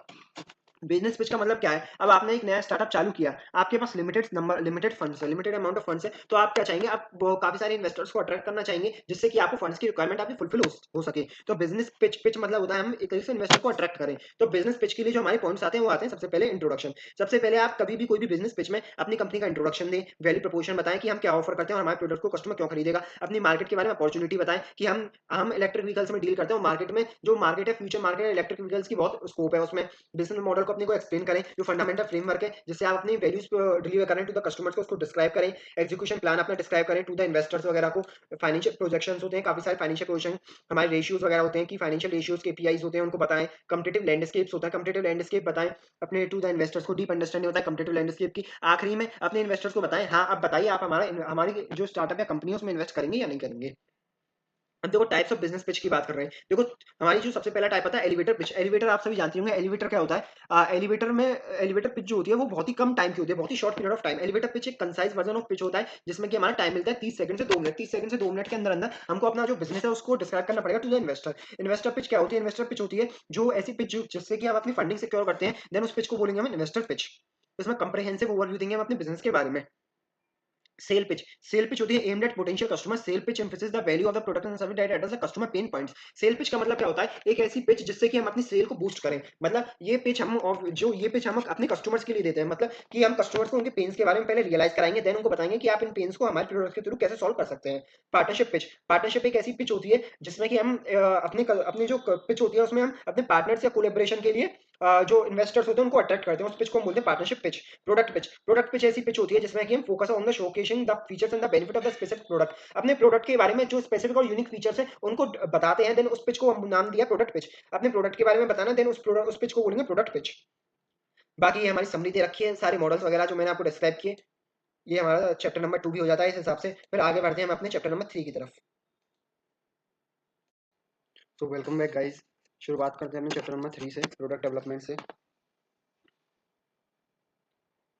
देखिए बात करते हैं मिनिमम वायबल प्रोडक्ट की। मैंने आपको बताया था एमवीपी के बारे में। एमवीपी क्या होता है? एमवीपी एक आपके प्रोडक्ट का बेसिक वर्जन होता है जिसमें कि आप अपने सारे एसेंशियल फीचर्स इंक्लूड करते हैं। कोई भी स्टार्टअप या एंटरप्रेन्योर अपना फाइनल प्रोडक्ट लॉन्च करने से पहले जो एक बेसिक प्रोडक्ट लॉन्च करता है जिसमें कि उस प्रोडक्ट के सारे एसेंशियल फीचर होते हैं, उसको हम बोलते हैं एमवीपी, मिनिमम वायबल प्रोडक्ट। देखिए, an MVP is a scale down version of the product that allow the entrepreneur to test their concept with the minimal resources before investing a significant time and capital to the development. वही बात लिखी गई है। एक MVP क्या होता है? एक स्केल डाउन वर्जन होता है। स्केल डाउन वर्जन मतलब एक बेसिक वर्जन होता है प्रोडक्ट का, डेट अलाउ जो अलाउ करता है एंटरप्रेन्योर को to test with the minimum resources before investing the significant time. मतलब वो अलाउ करता है एंटरप्रेन्योर को टू टेस्ट करने में कि उसका मार्केट में प्रोडक्ट चलेगा भी या नहीं चलेगा before launching the final product.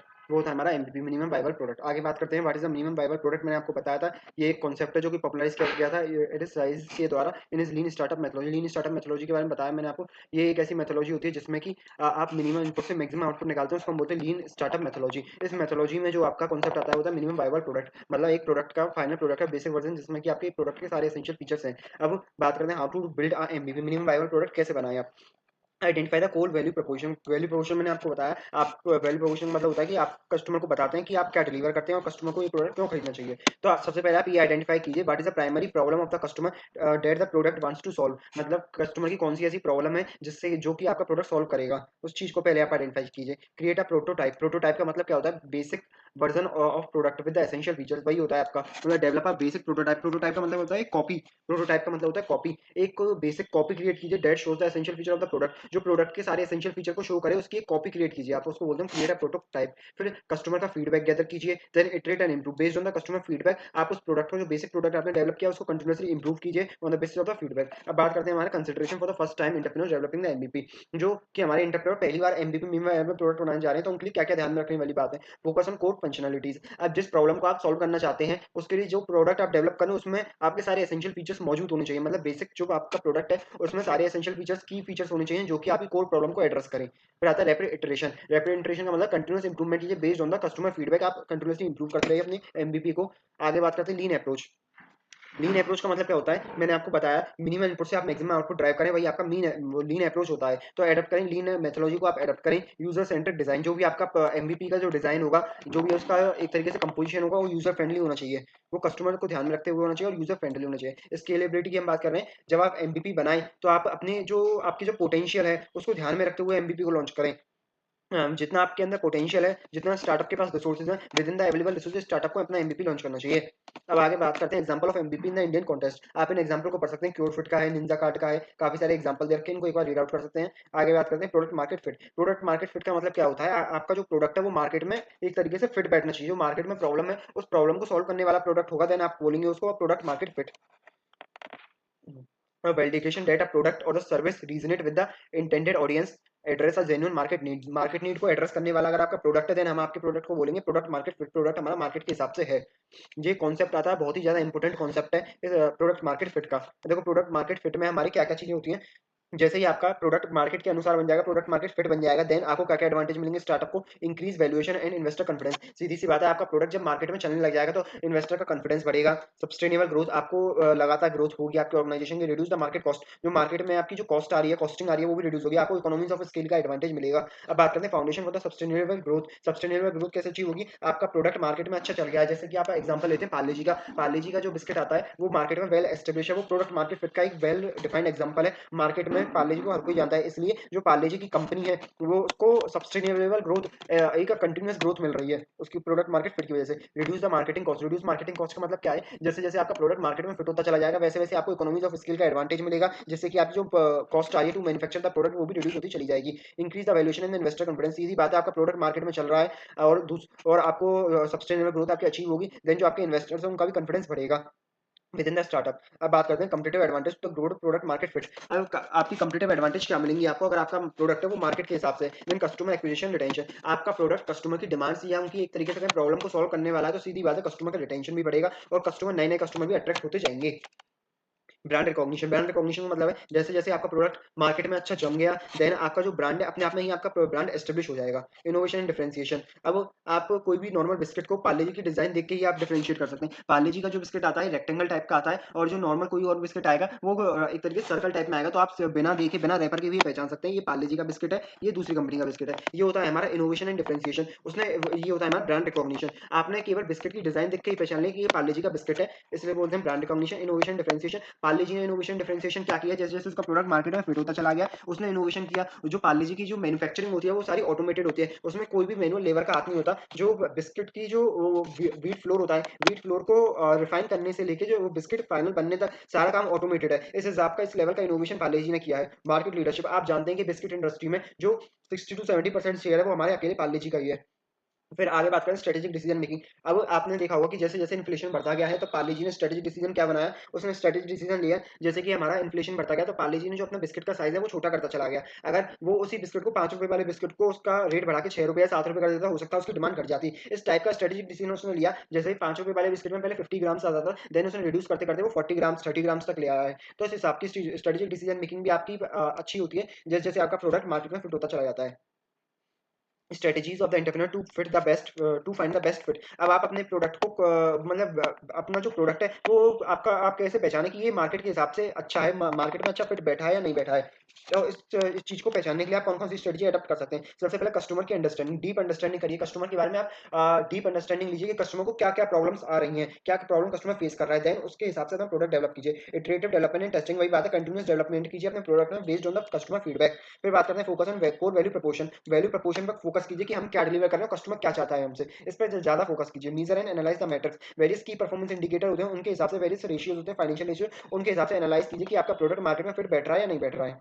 Challenges faced to find the product market fit. अब चैलेंजेस क्या आते हैं किसी भी प्रोडक्ट को मार्केट में फिट बैठाने के लिए। देखो assumption misalignment, assumption misalignment का मतलब क्या है, entrepreneur may face the challenges when their assumptions about the market need and customer preference do not align with the reality। अब क्या है, कोई भी नया स्टार्टअप आया, वो नया स्टार्टअप सोच रहा है कि जो हमारा प्रोडक्ट है वो कस्टमर की डिमांड को मीट करेगा, लेकिन एक्चुअलिटी में जो कस्टमर है उस चीज को वो जो प्रोडक्ट जिस चीज को डिलीवर कर रहा है वो उसको चाहता ही नहीं है। मतलब कहने का क्या है, जो कस्टमर की नीड है उस नीड को वो प्रोडक्ट फुलफिल ही नहीं कर पा रहा है, लेकिन जो एंटरप्रेन्योर है वो मनी मन सोच रहा है कि कस्टमर को मेरा प्रोडक्ट बहुत ही पसंद आ रहा है। तो इस हिसाब का जो मिस एजम्पशन होता है उसकी वजह से भी आपका जो प्रोडक्ट है वो मार्केट में फिट नहीं हो सकता है। प्री मेच्योर स्केलिंग का मतलब क्या है कि आपने टू मच एक्सपेंडिंग कर दिया अपने ऑपरेशन टू क्विकली। मतलब क्या है, आपने जो अपना स्केल ऑफ ऑपरेशन है वो काफी ज्यादा बढ़ा लिया और बहुत जल्दी बढ़ा लिया, इतनी जल्दी बढ़ा लिया कि आप अपनी मार्केट को एनालाइज ही नहीं कर पाए, कस्टमर के फीडबैक के हिसाब से आप इंप्रूवमेंट कर ही नहीं पाए। देन उस केस में भी आपका जो प्रोडक्ट है वो मार्केट फिट के हिसाब से नहीं बैठ पाएगा।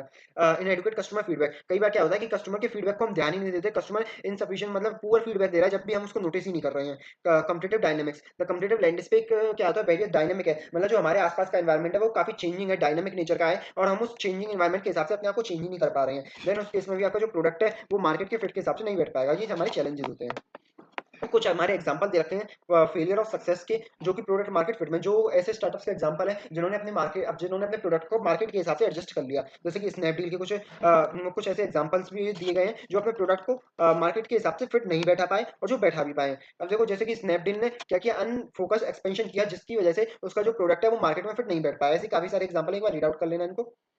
इंडियन एग्जांपल भी है, भारत पे, उड़ान, Meesho.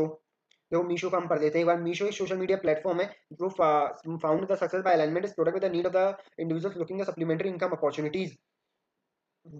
Meesho enables the user to start their own business by selling the product to the social network। अब मीशो ने क्या देखा कि काफी सारे बिजनेस ऐसे हैं जो ऑनलाइन तो जाना चाहते हैं लेकिन उनके पास ऑनलाइन प्लेटफॉर्म नहीं है, तो मीशो ने उन लोगों को ऑनलाइन प्लेटफॉर्म प्रोवाइड कराया। और इस हिसाब से जो मीशो ने अपना जो प्रोडक्ट है मतलब एक तरीके से ऑनलाइन सर्विस प्रोवाइड कराना, ऑनलाइन वेबसाइट की सर्विस प्रोवाइड कराना, उसने कस्टमर की नीड के हिसाब से आइडेंटिफाई किया और उनको प्रोवाइड कराया। तो इस हिसाब से उसने जो अपना प्रोडक्ट है वो मार्केट में फिट बैठाया।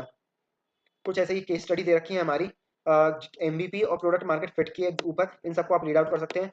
एक सिंपल रीड आउट से भी आपका काम चल जाएगा, और ना भी करें तो कोई दिक्कत नहीं है। इनमें काफी सारी रियल लाइफ एग्जांपल दे रखे हैं जो कि एसपीएम के लिए रेलेवेंट नहीं है। रियल लाइफ की स्टडीज दे रखी हैं। आगे बढ़ते हैं, हम अपने मेन टॉपिक्स को कवर करते हैं।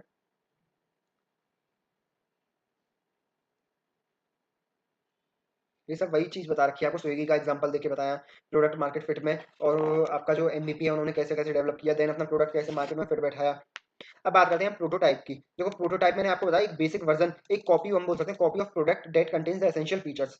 In the dynamic technology startup, prototype serve as a pivotal tool in shaping the ideas, validating the concept and paving the way of success for the successful product development. वही सारी बात लिखी गई है आपकी। टेंजिबल रिप्रेजेंटेशन होता है किसी भी प्रोडक्ट का सिस्टम का, often created with limited functionality design to showcase the key features को, यानी कि एसेंशियल फीचर्स को आपको डिजाइन कर वो शो करता है। Prototype are the instrument for several reason.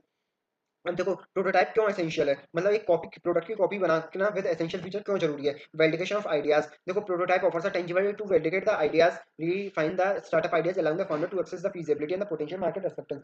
ये अलाउ करता है आपके फाउंडर्स को, इन्वेस्टर्स को to test their product in the ultimate market. Effective communication, effective communication में भी हमारी मदद करता है ये हमको। इफेक्टिव कम्युनिकेशन हमको फीडबैक ऑब्टेन करने में टू द कस्टमर से ऑल्सो मदद करता है। हमारी यूजर फीडबैक, कस्टमर का जो फीडबैक है उसको लेने में मदद करता है हमारी, और हमारे जो टीम मेंबर्स हैं, इन्वेस्टर वगैरह हैं, उनसे हम इजीली कम्युनिकेट कर सकते हैं थ्रू द प्रोटोटाइप्स। प्रोटोटाइप के जरिए क्वेश्चन टाइम एफिशिएंसी की हम बात करते हैं। Identification and addressing the issues in the early stages through the prototype can save the substantial development cost and time in run long run. मतलब क्या है, जैसे आप प्रोटोटाइप डेवलप करेंगे देन आपको कस्टमर के फीडबैक को एनालाइज करने का मौका मिलेगा, उस हिसाब से आप अपने चेंजेस को एनालाइज करेंगे, और जैसे जैसे आप अपने प्रोडक्ट में चेंजेस इंट्रोड्यूस करेंगे देन आपकी कॉस्ट भी रिड्यूस होती जाएगी, आपकी टाइम एफिशिएंसी भी बढ़ेगी। बाकी यही सारी बात आपकी इस पैराग्राफ में लिखी गई है। अब एजाइल डेवलपमेंट की बात करते हैं। एजाइल डेवलपमेंट क्या होता है, देखो agile methodology originally design for software development companies के लिए करी गई थी, जो कि वाइड स्प्रेड अटेंशन लिया उसने लेटर। अब बात करते हैं एजाइल होता क्या है। Agile is the project management and product development approach that prioritise the flexibility, collaboration and responsive to the changes. It emphasise the iterative progress, continuous feedback and adaptive planning. देखिए ये पूरा आपका पूरे कॉन्सेप्ट का, agile concept का पूरी summary है 3 लाइनों में। एक ऐसा प्रोजेक्ट होता है एजाइल का जिसमें कि हम अपने प्रोडक्ट के, अपने जो प्रोडक्ट डेवलपमेंट अप्रोच है उसमें हम फ्लेक्सिबिलिटी अडॉप्ट करते हैं, कोलैबोरेशन करते हैं वेरियस स्ट्रेटेजिक स्टार्टअप्स के, वेरियस स्ट्रेटेजिक पार्टनर से हम वो करते हैं, कोलैबोरेशन करते हैं, रेस्पॉन्सिव टू द चेंजेस करते हैं, चेंजेस वगैरह को इंट्रोड्यूस करते हैं, कंटिन्यूअस लर्निंग करते हैं on the basis of the feedback. ये होता है हमारा एजाइल डेवलपमेंट मेथोडोलॉजी। ये ओरिजिनली हमारी सॉफ्टवेयर डेवलपमेंट कंपनीज के लिए थी, देन बाकी सारी स्टार्टअप्स ने भी इसको अडॉप्ट करना चालू कर दिया।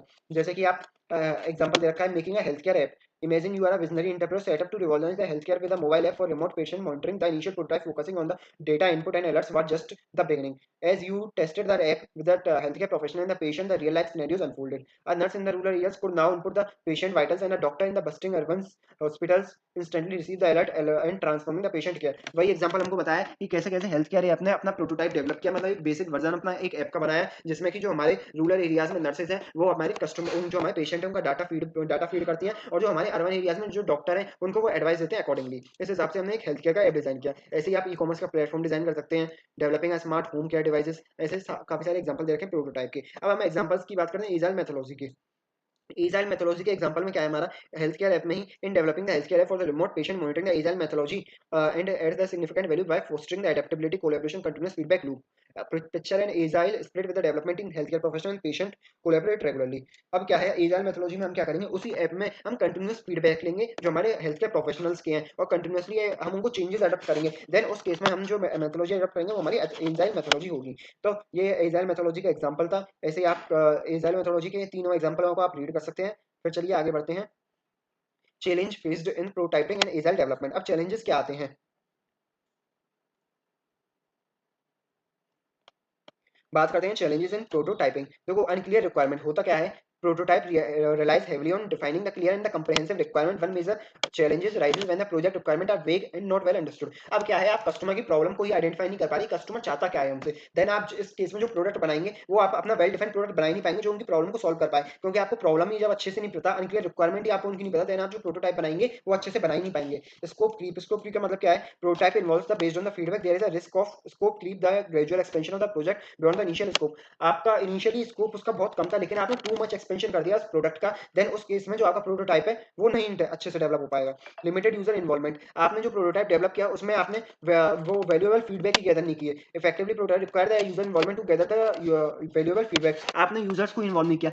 जैसे जो आपने हेल्थ केयर ऐप का प्रोटोटाइप बनाया तो उसमें आपने प्रोफेशनल्स को ही ऐड नहीं किया, मतलब आपने जो डॉक्टर्स थे उन्हीं को ही ऐड नहीं किया, देन उस केस में लिमिटेड यूजर इन्वॉल्वमेंट रहा, इस वजह से हमको जो फीडबैक है वो भी अच्छी तरीके से नहीं मिला। Over emphasis on aesthetics.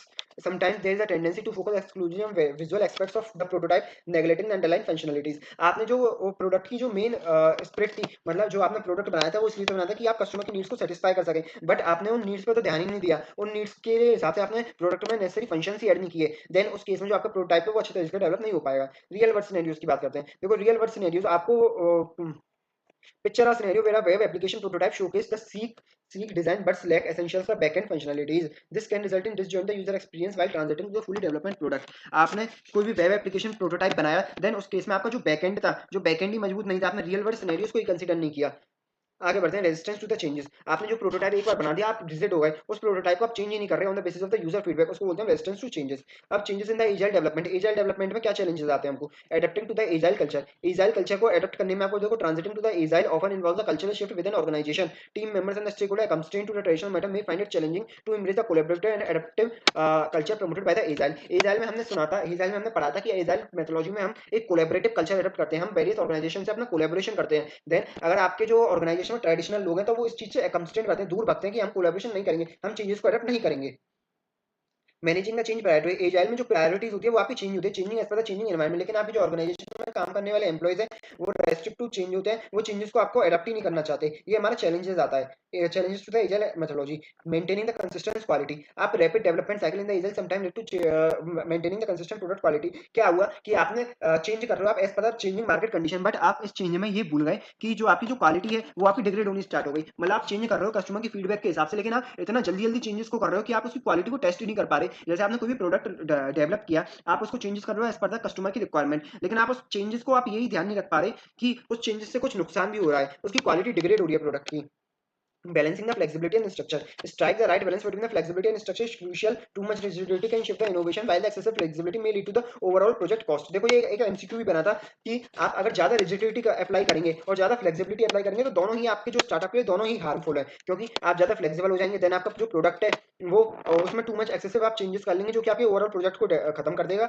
और आप अगर ज्यादा ही रिजिडिटी करेंगे, चेंजेस को एडेप्ट ही नहीं करेंगे, देन आप वैसे खत्म हो जाएंगे, क्योंकि आप चेंज नहीं हो पा रहे इस पर changing environment. Effective collaboration and communication, देखो चैलेंजेस क्या होता है कि आप कम्युनिकेट ही नहीं कर पाते अमंग टीम मेंबर और स्टेक होल्डर कस्टमर्स की, हम अपना कोलैबोरेशन करेंगे विद अनदर ऑर्गेनाइजेशन, आप अच्छे से कम्युनिकेट नहीं कर पा रहे, देन उस केस में ये भी आपका एक चैलेंजेस की तरह काम करता है टू द एजाइल डेवलपमेंट के लिए। अब आपके identifying the critical success element of the product development, product tech, product offering and procurement and supply chain. इसमें कुछ नहीं, वही सारी चीजें दे रखी हैं हमको जो ऊपर वाले पॉइंटों में हमने पढ़ी थी, वो केवल इसमें एक पैराग्राफ में दे दी है आपको। Investor outlook on the success element, investor closing scrutinise करता है the critical success element for the product development as they assess the potential of the entrepreneurship venture, वही सारी बात लिखी गई है। एंटरप्रेन्योर होता है वो हमारा प्रोडक्ट मार्केट फिट को एनालाइज करता है, कंटिन्यूअसली वैलिडेट करता है प्रोडक्ट मार्केट फिट को, कैसे वैलिडेट करता है? प्रोटोटाइप डेवलप करके, एमवीपी डेवलप करके, जैसे रतन टाटा ने बताया, take the stones people throw at you and use them to build a monument. मतलब जो रतन टाटा ने एक हमको एक कोटेशन दिया कि जो लोग आपके ऊपर स्टोन फेंक रहे हैं, आप उन स्टोन्स को ग्रैब कीजिए और उसके बेसिस पे एक मोन्यूमेंट, एक बिल्डिंग बिल्ड कीजिए, मोन्यूमेंट बिल्ड कीजिए। मतलब क्या है, उनके कहने का मतलब ये है कि कस्टमर आपको नेगेटिव फीडबैक भी दे रहा है, तो नेगेटिव फीडबैक को ग्रैब कीजिए और एक अच्छा प्रोडक्ट डेवलप कीजिए उनके बेसिस पे। ऐसे काफी सारे हमारे कोटेशंस दे रखे हैं, आप इनको रीड आउट कर सकते हैं।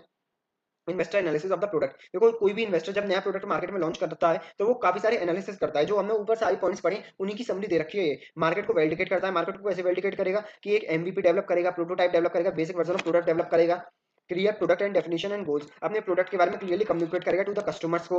User centric design and experience, जो प्रोडक्ट बनाएगा वो कस्टमर की नीड्स को ध्यान में रखते हुए बनाएगा। Cross functional collaboration, various organisation से कोलैबोरेशन करेगा, जैसे कि आप कोई भी आप बटर मैन्युफैक्चरिंग इंडस्ट्री है, बटर मैन्युफैक्चरिंग आपकी कंपनी है, देन आप जो कॉन्टैक्ट अपना कोलैबोरेशन करेंगे वो किसी भी मिल्क वाली एंटिटी से कोलैबोरेट करेंगे, जिससे कि आप मिल्क प्रोक्योर कर सकें, उससे आप बटर बना सकें, इस टाइप के आप कोलैबोरेशन वगैरह करेंगे। Agile development practices, various agile development करेंगे, फ्लेक्सिबिलिटी अपनाएंगे, एडेप्टेबिलिटी, एजाइल का मतलब है फिर वो अपने कार्य करने की क्षमता में फ्लेक्सिबिलिटी करेंगे, चेंज करेंगे एज पर चेंजिंग एनवायरनमेंट।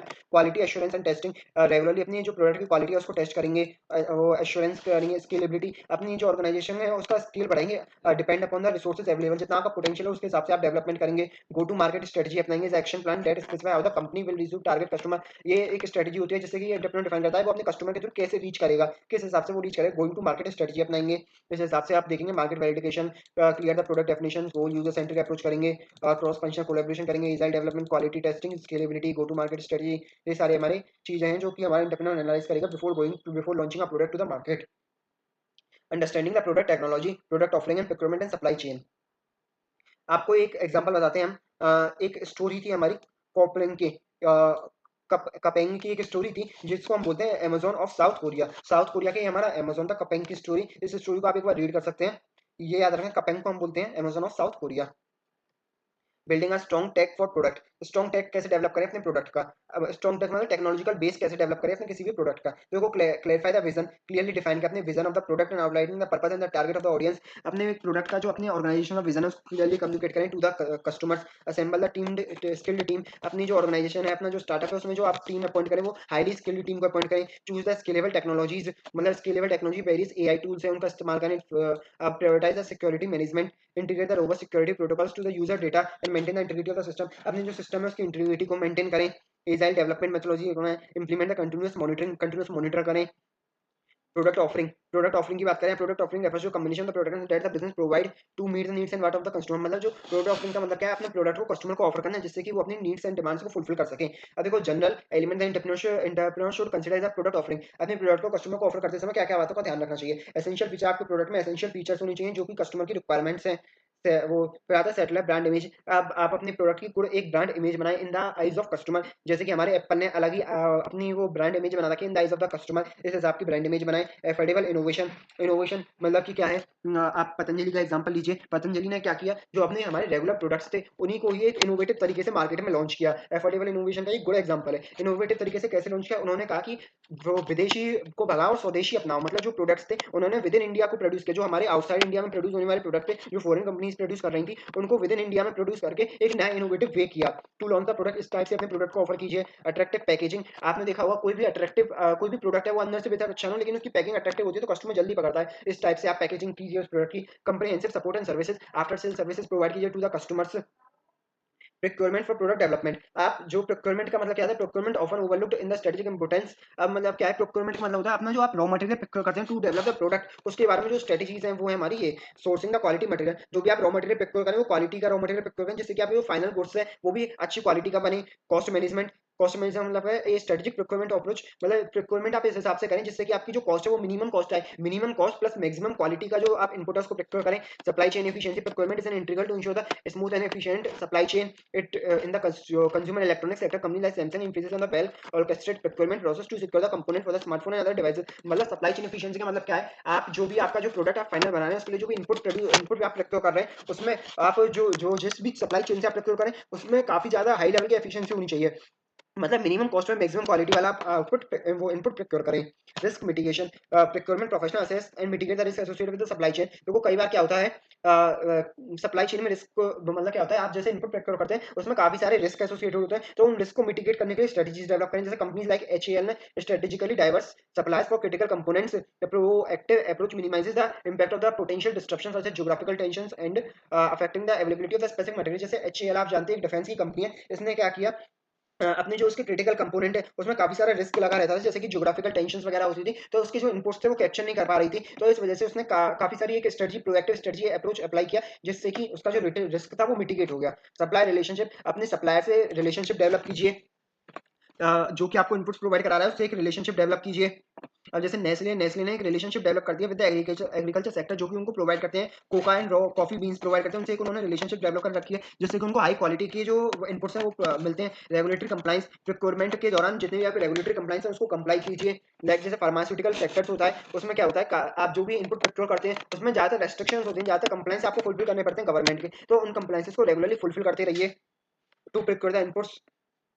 अब ये आता है हमारा रोल ऑफ सप्लाई चेन, वही बताया सप्लाई चेन एक पाइवेटल इंपॉर्टेंट रोल प्ले करती है इन द बिजनेस सक्सेस। अगर आपकी सप्लाई चेन इफेक्टिव होगी तो आप हाई क्वालिटी का गुड्स प्रोड्यूस कर पाएंगे with the minimum cost and maximum quality. वही सारे एग्जांपल दे रखे हैं, आप पढ़ सकते हैं, एग्जांपल को रीड आउट कर लेना एक बार। शेडोफैक्स डिलीवरी। अब बात करते हैं strengthening the supply chain for a product, for a strong product delivery. अब देखो सप्लाई चेन को हम वो कैसे मजबूत करें अपनी। To broad thing that entrepreneur who is trying to strengthen the supply chain need to consider, एक तो टेक्नोलॉजी को कंसीडर करना है इसको, एक स्ट्रेटेजिक पार्टनरशिप एंड कोलैबोरेशन। देखो टेक्नोलॉजी एडॉप्शन का मतलब क्या है, implementing the modern technologies a broad strategy, मतलब आप अपनी सप्लाई चेन में एक बहुत एक्सटेंसिव लेवल ऑफ टेक्नोलॉजी को अडॉप्ट कीजिए। मतलब क्या है, सप्लाई चेन मैनेजमेंट के सॉफ्टवेयर आपने देखा होगा अब तो कई सारे ईआरपी सिस्टम चल गए हैं। जैसे आपने बाबा रामदेव का भी देखा होगा, बाबा रामदेव कहीं भी बैठ के अपने जो पतंजलि की कंपनी है उसको एक्सेस ले सकते हैं, और वो होता है हमारा ईआरपी सिस्टम के थ्रू। इसके थ्रू वो ये देख सकते हैं हमारा रॉ मटेरियल कितनी हमको रिक्वायरमेंट है, तो इस हिसाब के आप सॉफ्टवेयर अपनी ऑर्गेनाइजेशन में लगाएं। Utilise internet of things devices sensors for real time tracking of inventory. वही सारी चीजें आप इन्वेंट्री को एनालाइज कीजिए, कितनी इन्वेंट्री की आपको रिक्वायरमेंट, ऑटोमेशन कर दीजिए। Blockchain explore the blockchain technology for enhance transparency, transparency रखिए अपने सॉफ्टवेयर में। स्ट्रेटेजिक पार्टनरशिप एंड कोलैबोरेशन की बात करते हैं, आप कोलैबोरेट कीजिए अपने जो सप्लायर्स हैं, सप्लाई चेन में जो सप्लायर्स हैं उनसे कोलैबोरेट कीजिए। जैसे नेस्ले ने कोलैबोरेट कर रहा था अपने एग्रीकल्चरिस्ट से, अपने फार्मर से उन्होंने कोलैबोरेशन कर रखा है, जो कि उनके लिए high quality of raw cocoa beans produce करके देते हैं। सप्लायर से अच्छे रिलेशनशिप डेवलप कीजिए, जैसे कि high quality flow of material आपके पास आए। लॉजिस्टिक पार्टनर्स होते हैं जो ट्रांसपोर्ट वाले आपकी ट्रांसपोर्ट सर्विस प्रोवाइड करते हैं, उनसे आप कोलैबोरेशन कीजिए। कोलैबोरेटिव प्लानिंग कीजिए विद वेरियस की पार्टनर्स से। को इकोसिस्टम कोलैबोरेशन, जो इंडस्ट्री में consider the participation in the industry ecosystem the platform that facilitate the collaboration between the various supply chain participants. Such collaboration can lead to the shared insight and resources. आप partnership कीजिए various industry ecosystem और platform से, मतलब various platform से आप partnership कीजिए, जिससे कि आपका जो बिजनेस है वो कंटिन्यूअस मोमेंटम में चलता रहे। बेसिकली कोलैबोरेशन और पार्टनरशिप वाली चीज में हमको यही बताया है, आप कोलैबोरेशन कीजिए अपने रॉ मटेरियल सप्लायर से, लॉजिस्टिक सप्लायर से, कोलैबोरेटिव प्लानिंग कीजिए। इकोसिस्टम जो हमारी सोशल सर्विस प्रोवाइड करते हैं उनसे आप कोलैबोरेशन कीजिए, जिससे कि आपकी गुड ब्रांड इमेज बने इन the market. So that's all, यही समरी आपको दे रखी है। इसको जो मैंने अभी आपको पढ़ाया वही समरी आपको दे रखी है। सो हमारा चैप्टर नंबर 3 भी कंप्लीट होता है इधर। तो स्टार्ट करते हैं चैप्टर नंबर 4 से। चैप्टर नंबर 4 हमारी बात करता है pitching the ideas and presentation. इस चैप्टर में हम देखेंगे कि जो हमारे एंटरप्रेन्योर्स हैं वो कैसे अपने बिजनेस में, अपने स्टार्टअप में इन्वेस्टर्स को अट्रैक्ट करते हैं। सबसे पहले बात करते हैं बिजनेस प्लान की। देखो बिजनेस प्लान का मतलब क्या होता है? Business plan is like a map for entrepreneurs. It shows them where they want to go their business and how they are going to get there. मतलब क्या है? बिजनेस प्लान एक रोड मैप होता है जो कि जो इन्वेस्टर्स हैं उनको ये बताता है कि जो एंटरप्रेन्योर का बिजनेस है या स्टार्टअप है वो किस डायरेक्शन में उसको ले जाना चाहते हैं और वो उस डायरेक्शन में कैसे ले जाएंगे। एक तरीके से जो एंटरप्रेन्योर है वो अपने बिजनेस को किस डायरेक्शन में ले जाना चाहता है और वो उस डायरेक्शन में कैसे ले जाएगा, इस चीज को हमारा बिजनेस प्लान बताता है। It includes the things like what the business aims to achieve and who their customers are and the how much money they expected to make and what will they do to make it happen. मतलब क्या है? ये बताता है यहाँ पे जो business है उसके विजन को, उसके जो एम्स है उसको बताता है, उसका जो कस्टमर बेस है उसको बताता है, टारगेट मार्केट है उसको बताता है, और हाउ बिजनेस अचीव सक्सेस, ये सारी चीजें हमारा बिजनेस प्लान बताता है।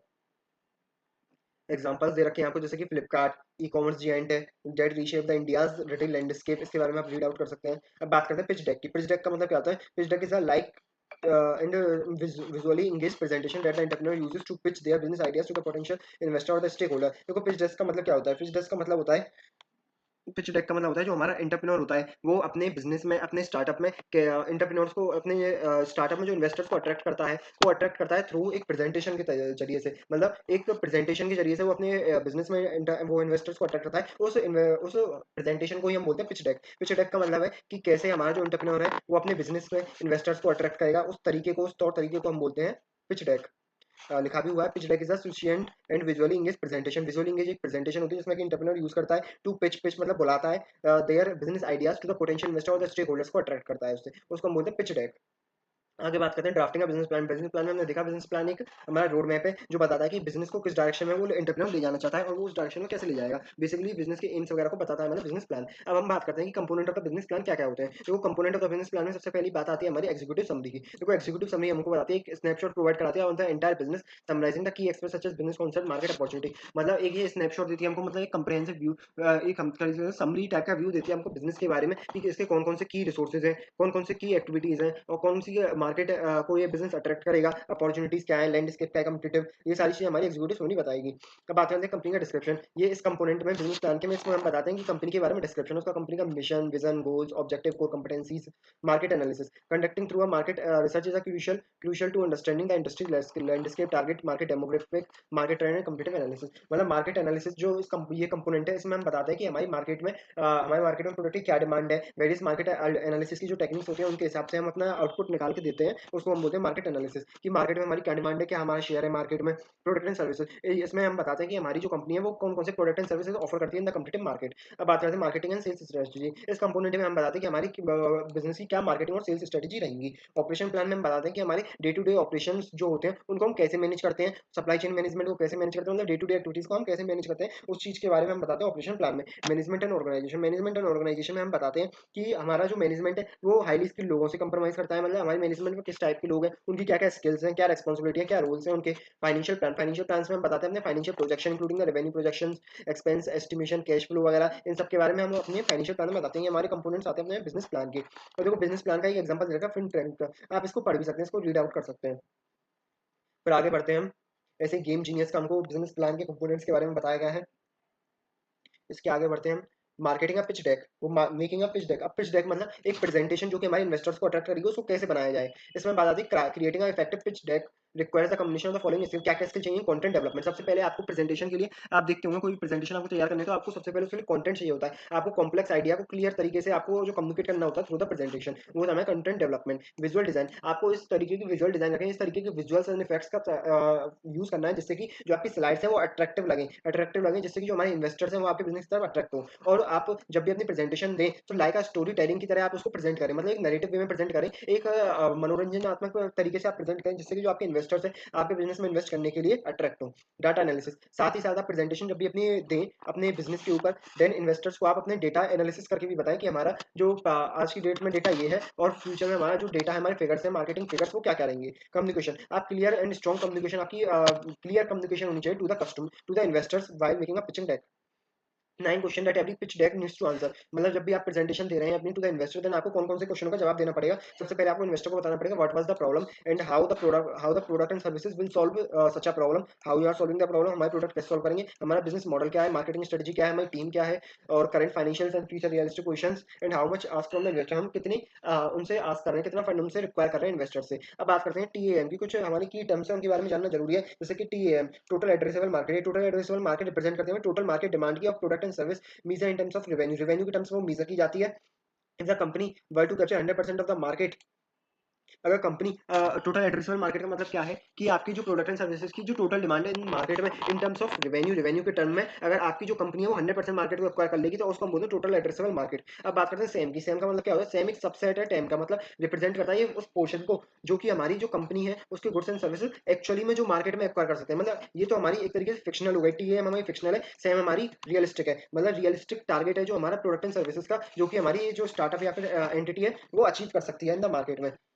मतलब बेसिकली हमारा जो हम कह सकते हैं टोटल एड्रेसेबल जो मार्केट होती है, टोटल एड्रेसेबल मार्केट का मतलब क्या है, हमारी जो डिमांड है प्रोडक्ट एंड सर्विसेज की इन terms of revenue in the competitive market, if जो हमारी एंटिटी है वो 100% शेयर एक्वायर करके बैठी है तो। और सेम में क्या होगा, सेम में होगा कि जो हमारा रियलिस्टिक जो हमारा मार्केट शेयर है the product and service in the market in terms of revenue. अब बात करते हैं एलटीवी। एलटीवी का मतलब है कस्टमर लाइफ टाइम वैल्यू। जो ये हमारा एलटीवी क्या होता है, एलटीवी की हमारी फुल फॉर्म एमसीक्यू में पूछी गई थी, वो कस्टमर लाइफ टाइम वैल्यू बोले तो LTV. LTV is the predicted net profit attributed to the entire future relationship with the customer. जो आपकी पूरी रिलेशनशिप है, आपकी एक रिश्ता है विद द कस्टमर, उससे आप कितना रेवेन्यू कितना प्रॉफिट जनरेट कर सकते हैं, उसको हम बोलते हैं एलटीवी। सीएसी, सीएसी की हम बात करें कस्टमर एक्विजिशन कॉस्ट, एक कस्टमर को एक्वायर करने में, न्यू कस्टमर को एक्वायर करने में जितनी भी आपकी कॉस्ट लगती है मार्केटिंग सेल्स की, उसको बोलते हैं सीएसी। रन अवे की बात करें, runway refers to the amount of the time the startup can operate without running out of the funds, मतलब ये एक हमारी अमाउंट ऑफ टाइम है स्टार्टअप कैन ऑपरेट कर सकता है without running out of the fund, typically measures in month. ये एक ऐसा समय होता है जिसमें कि स्टार्टअप विदाउट फंड्स के भी ऑपरेट कर सकता है, उसको हम बोलते हैं run away time. Burn rate का मतलब होता है the rate at which the startup is spending the available fund, किस रेट से स्टार्टअप हमारा फंड्स को एक तरीके से बर्न आउट कर रहा है, उसको हम बोलते हैं बर्न रेट। चर्न रेट का मतलब होता है percentage of the customer who stop using the company's product और service over the certain period. ये क्या होता है, हमारे एक परसेंटेज के रूप में हम इसको नापते हैं, जो हमारे कस्टमर्स हमारे प्रोडक्ट एंड सर्विस को यूज करना बंद कर देते हैं, उन कस्टमर्स की जो हमारी परसेंटेज होती है उसको हम बोलते हैं churn rate. General uses of the fund from investor, investor से हम फंड एक्वायर करते हैं, उसका हम क्या क्या यूज करते हैं, सीधी सी बात है, नॉर्मल पॉइंट, हम प्रोडक्ट को डेवलप करने में फंड्स का यूज करते हैं, मार्केट को एक्सपेंड करने में फंड्स का यूज करते हैं, ऑपरेशन इंफ्रास्ट्रक्चर अपने इंफ्रास्ट्रक्चर को डेवलप करने में, टैलेंट एक्विजिशन एक वेल स्किल्ड टीम को हायर करने में उसका यूज करते हैं, स्केलिंग अपने जो ऑपरेशन है, स्केल ऑफ ऑपरेशन को मीडियम स्केल से हाई स्केल पे ले जाने के लिए हम फंड्स का यूटिलाइज करते हैं, लीगल एंड रेगुलेटरी कंप्लाइंस को फुलफिल करने के लिए करते हैं, market and research and market validation, various research and development में हम फंड्स का इस्तेमाल करते हैं। Differentiate between the hype and the substance, hype and substance में डिफरेंशिएट करते हैं। देखो सब्सटेंस क्या होता है, सब्सटेंस होता है हमारा एक फैक्ट एंड फिगर्स के बेसिस पे जो हम डिसीजन देते हैं वो होता है सब्सटेंस। हाइप क्या होता है, हमने बिना सोचे समझे कुछ भी कह दिया, उसको हम बोलते हैं हाइप। बात करते हैं, देखो हाइप और सब्सटेंस में डिफरेंस क्या होता है, evidence versus claim. Evidence versus claim, evidence होगा वो हमारा सब्सटेंस में होगा, substance is back by the tangible evidence such as market research customer feedback, मतलब जो हम प्रैक्टिकल एग्जाम प्रैक्टिकल जो कॉन्सेप्ट है उनके बेसिस पे जो हम रिजल्ट देते हैं, एक तरीके से एविडेंस के बेसिस पे जो भी हम रिजल्ट देंगे उसको हम बोलेंगे सब्सटेंस। और हाइप क्या होगा, हाइप होगा हमारा ऐसे ही हमने कुछ भी कह दिया, मतलब बोल्ड क्लेम्स, बज वर्ड्स एंड ग्रैंड प्रोमिसेस, मतलब हमने प्रॉमिस कर दिया, पता नहीं है किसी किसी वो उसके पीछे कोई भी एविडेंस वगैरह से बैक नहीं है वो, देन उसको हम बोलेंगे hype. Clear value proportion. Substance का क्या होता है, सब्सटेंस बैक किया जाता है, सब्सटेंस की जो स्ट्रॉन्ग होता है सब्सटेंस क्लियर वैल्यू प्रोपोर्शन से। मतलब क्या है वैल्यू प्रोपोर्शन, मैंने आपको बताया था कि हम क्या डिलीवर करते हैं, कस्टमर हमारे प्रोडक्ट को क्यों खरीदेगा, उसको हम बोलते हैं वैल्यू प्रोपोर्शन। अब सब्सटेंस होता है प्रेजेंट करता है clear and comparing value proportion. Substance हमारा clear and comparing value proportion को प्रेजेंट करता है, जबकि जो हमारा हाइप होता है, हाइप केवल ऑफर एग्जीक्यूट, मतलब एक तरीके से बढ़ा चढ़ा के कुछ भी बोल देता है। इसमें कोई भी एविडेंस वाली चीज नहीं होती। रियलिस्टिक प्रोजेक्शन, जो सब्सटेंस के द्वारा सब्सटेंस प्रोवाइड करता है, वो realistic and data driven financial projection. Realistic हमको फाइनेंशियल प्रोजेक्शन देगा हमारा सब्सटेंस, और कुछ भी जो हमारे फैक्ट एंड फिगर्स दे रहा है वो हमारा होता है hype. Transparent communication, substance communicate हमसे करता है ट्रांसपेरेंट कम्युनिकेशन, ट्रांसपेरेंटली कम्युनिकेट करता है। हाइप हमसे जो हमेशा वेग और इवेसिव कम्युनिकेशन को कम्युनिकेट करता है। अब बात करते हैं track records and execution. Substance is characterised by track records of achievement, proven expertise, क्योंकि सब्सटेंस हमारा एविडेंस से बैक होता है। एविडेंस के बेसिस पे हमसे एक तो बंदा हमसे एविडेंस के बेसिस पे कोई बात कर रहा है, दूसरा हमसे कुछ भी कुछ कह रहा है। देन अगर जो हमारा बंदा एविडेंस के बेसिस पे बात कर रहा है उसको हम बोलेंगे सब्सटेंस, और जो कुछ भी बकवास कर रहा है उसको हम बोलेंगे हाइप। अब क्योंकि सब्सटेंस हमारा एविडेंस के बेसिस पे कर रहा है तो उसके रिकॉर्ड्स को इजीली ट्रैक भी किया जा सकता है, जबकि हाइप को नहीं किया जा सकता। देखो पिच डेक के सैंपल्स दे रखे हैं, हमने बात की थी पिच डेक की, वो पिच डेक कैसे कैसे आप देते हो उसके कंपोनेंट्स वगैरह, हमने सारी चीजें अभी तक देखी थी। तो एक एग्जांपल हमको दे रखा है पिच डेक का। आपको स्लाइड्स में प्रेजेंटेशन जो आप दोगे इन्वेस्टर को क्या क्या देना पड़ेगा, उसमें अपनी कंपनी का logo, name of the company, purpose of presentation, बाकी ये सारी चीजें आपको अपनी प्रेजेंटेशन बतानी पड़ेंगी। एलिवेटर पिच स्लाइड होगी एक, जिसमें आप अपनी एलिवेटर पिच दोगे, market opportunity, market problem, current solutions, your solutions, demo, team, team के बारे में आप बताएंगे, मार्केट फिट एंड कंपटीशन के बारे में बताएंगे, मार्केट लैंडस्केप के बारे में आप बताएंगे, फीचर्स लिस्ट कंपैरिजन, कंपैरिजन बताएंगे, competitive advantage, revenue model, financial projection, financial position के बारे में आप बताएंगे, raise capital, use of proceeds, capital आप जो रेस करेंगे उसका कैसे कैसे आप लोग इस्तेमाल करेंगे, क्लोजिंग स्लाइड्स। ये एक बार आप देख सकते हैं इसको। फिर आगे बढ़ते हैं, आर्ट ऑफ एलिवेटर पिच।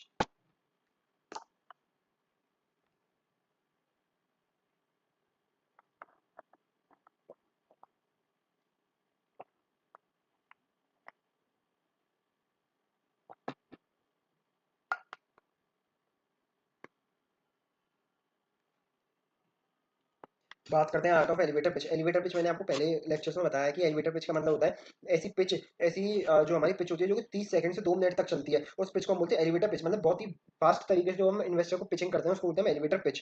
इसमें हम अपनी जो ऑर्गेनाइजेशन है उसको कंसाइज वे में डिफाइन करते हैं to the investors.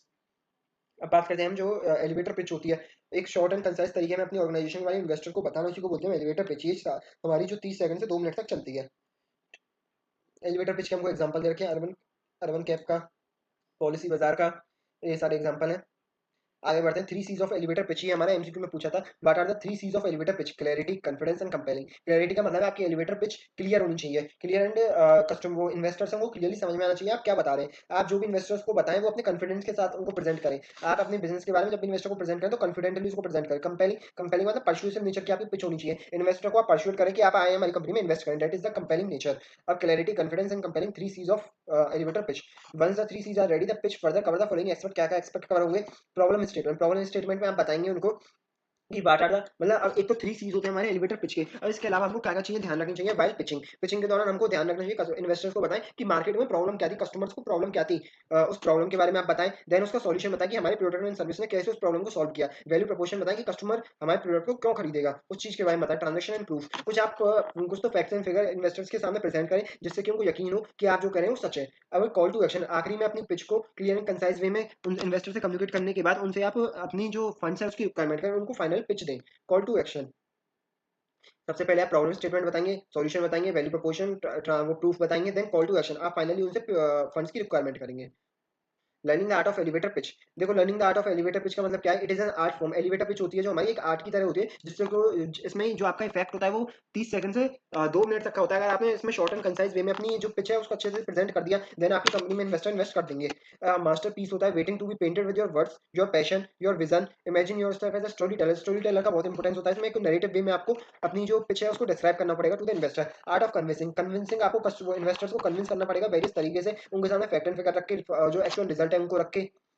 Remember the importance of delivery, the way you move, you speak and you connect. आपने जो आप जिस तरीके से आप प्रेजेंट कर रहे हैं आपका तौर तरीका, उस वो भी बहुत डिपेंड करेगा कि इन्वेस्टर आपकी कंपनी में इन्वेस्ट करें या नहीं करें। पावर ऑफ कस्टमाइजेशन, मतलब कस्टमाइजेशन की पावर का मतलब ability to tailor the pitch to the needs and desire of your audience. आपको लग रहा है कि सामने वाला बंदा, आपने जैसे 1% इक्विटी फॉर 10 लैक्स की डिमांड करी, आपको लग रहा है कि जो सामने वाला बंदा है वो 1% के लिए 10 लैक्स नहीं देगा, तो आपको हाथ के हाथ उस चीज को मॉडिफाई करके 8 लैक्स कर देना चाहिए। नहीं तो आपकी जो अगर आप ऐसा नहीं करेंगे तो आपका सामने वाला इन्वेस्टर इन्वेस्ट करने से भी मना कर देगा। इस वजह से आपको हाथ के हाथ टेलर करने की आर्ट भी आनी चाहिए, हाथ के हाथ चेंजेस करने की आर्ट भी आनी चाहिए।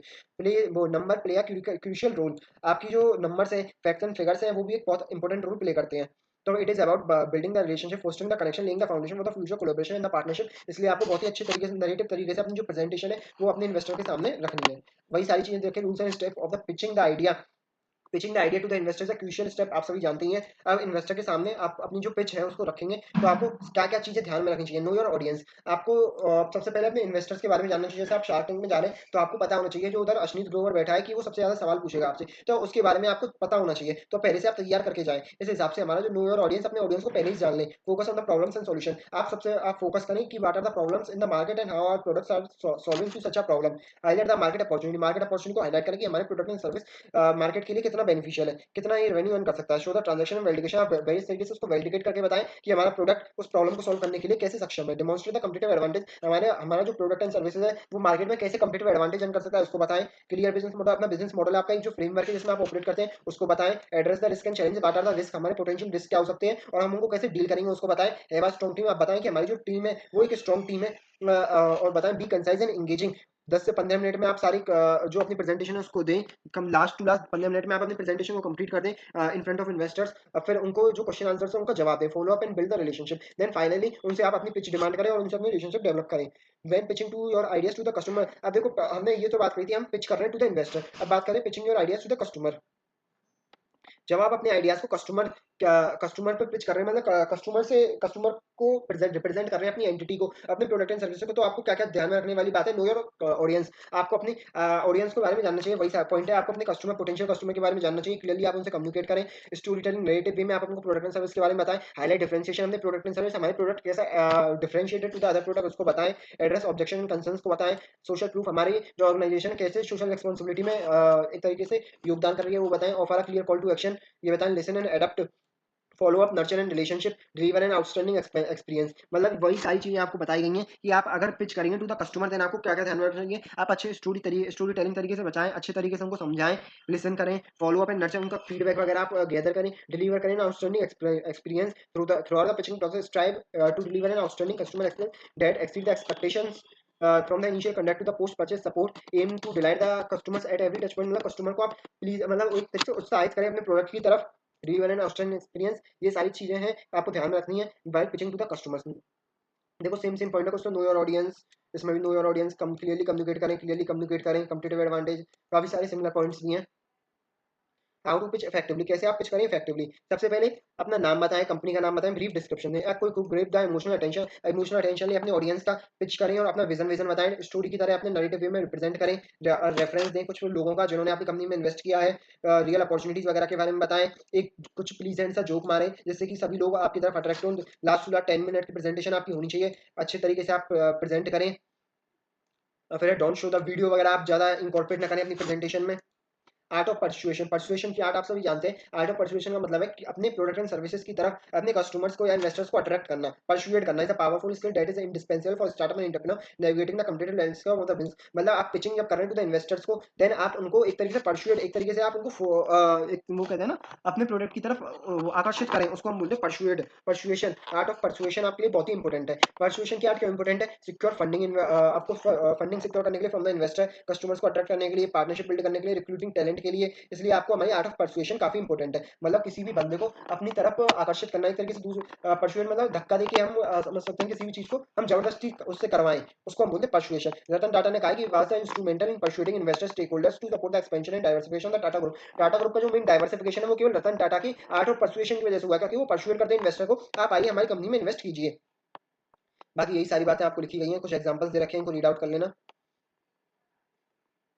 आर्ट ऑफ परसुएशन का गुड एग्जांपल आता है स्वच्छ भारत मिशन, जो कि हमारी पीएम प्रधानमंत्री जो हमारे नरेंद्र मोदी ने 2014 में स्टार्ट किया था। आपने देखा होगा स्वच्छ भारत मिशन में प्रधानमंत्री ने केवल आर्ट ऑफ परसुएशन से ही वो लोगों को परसुएट करते रहे और उसी से हमारा जो भारत है वो स्वच्छ भारत की तरफ मूव हो गया। मतलब उन्होंने जब भी वो न्यूज पे आते, जब भी वो अपना इंटरव्यू देते, जब भी वो स्वच्छ भारत को परसुएट करते थे, मतलब उनको एक तरीके से फोकस करते थे अपनी हर बात में स्वच्छ भारत की तरफ एक इशारा करते थे। इस वजह से नरेंद्र मोदी की आर्ट ऑफ परसुएशन है, उसकी वजह से जो हमारा भारत है वो स्वच्छ भारत के अभियान की तरफ मूव हो पाया। बाकी आपको समरी दे रखी है कि कैसे कैसे एलिवेटर पिच दी जाती है क्लियर एंड कंसाइज वे में। बिजनेस मॉडल के बारे में आपको बताया गया है जो मैंने आपको डिस्कस कर लिया है। So that's all.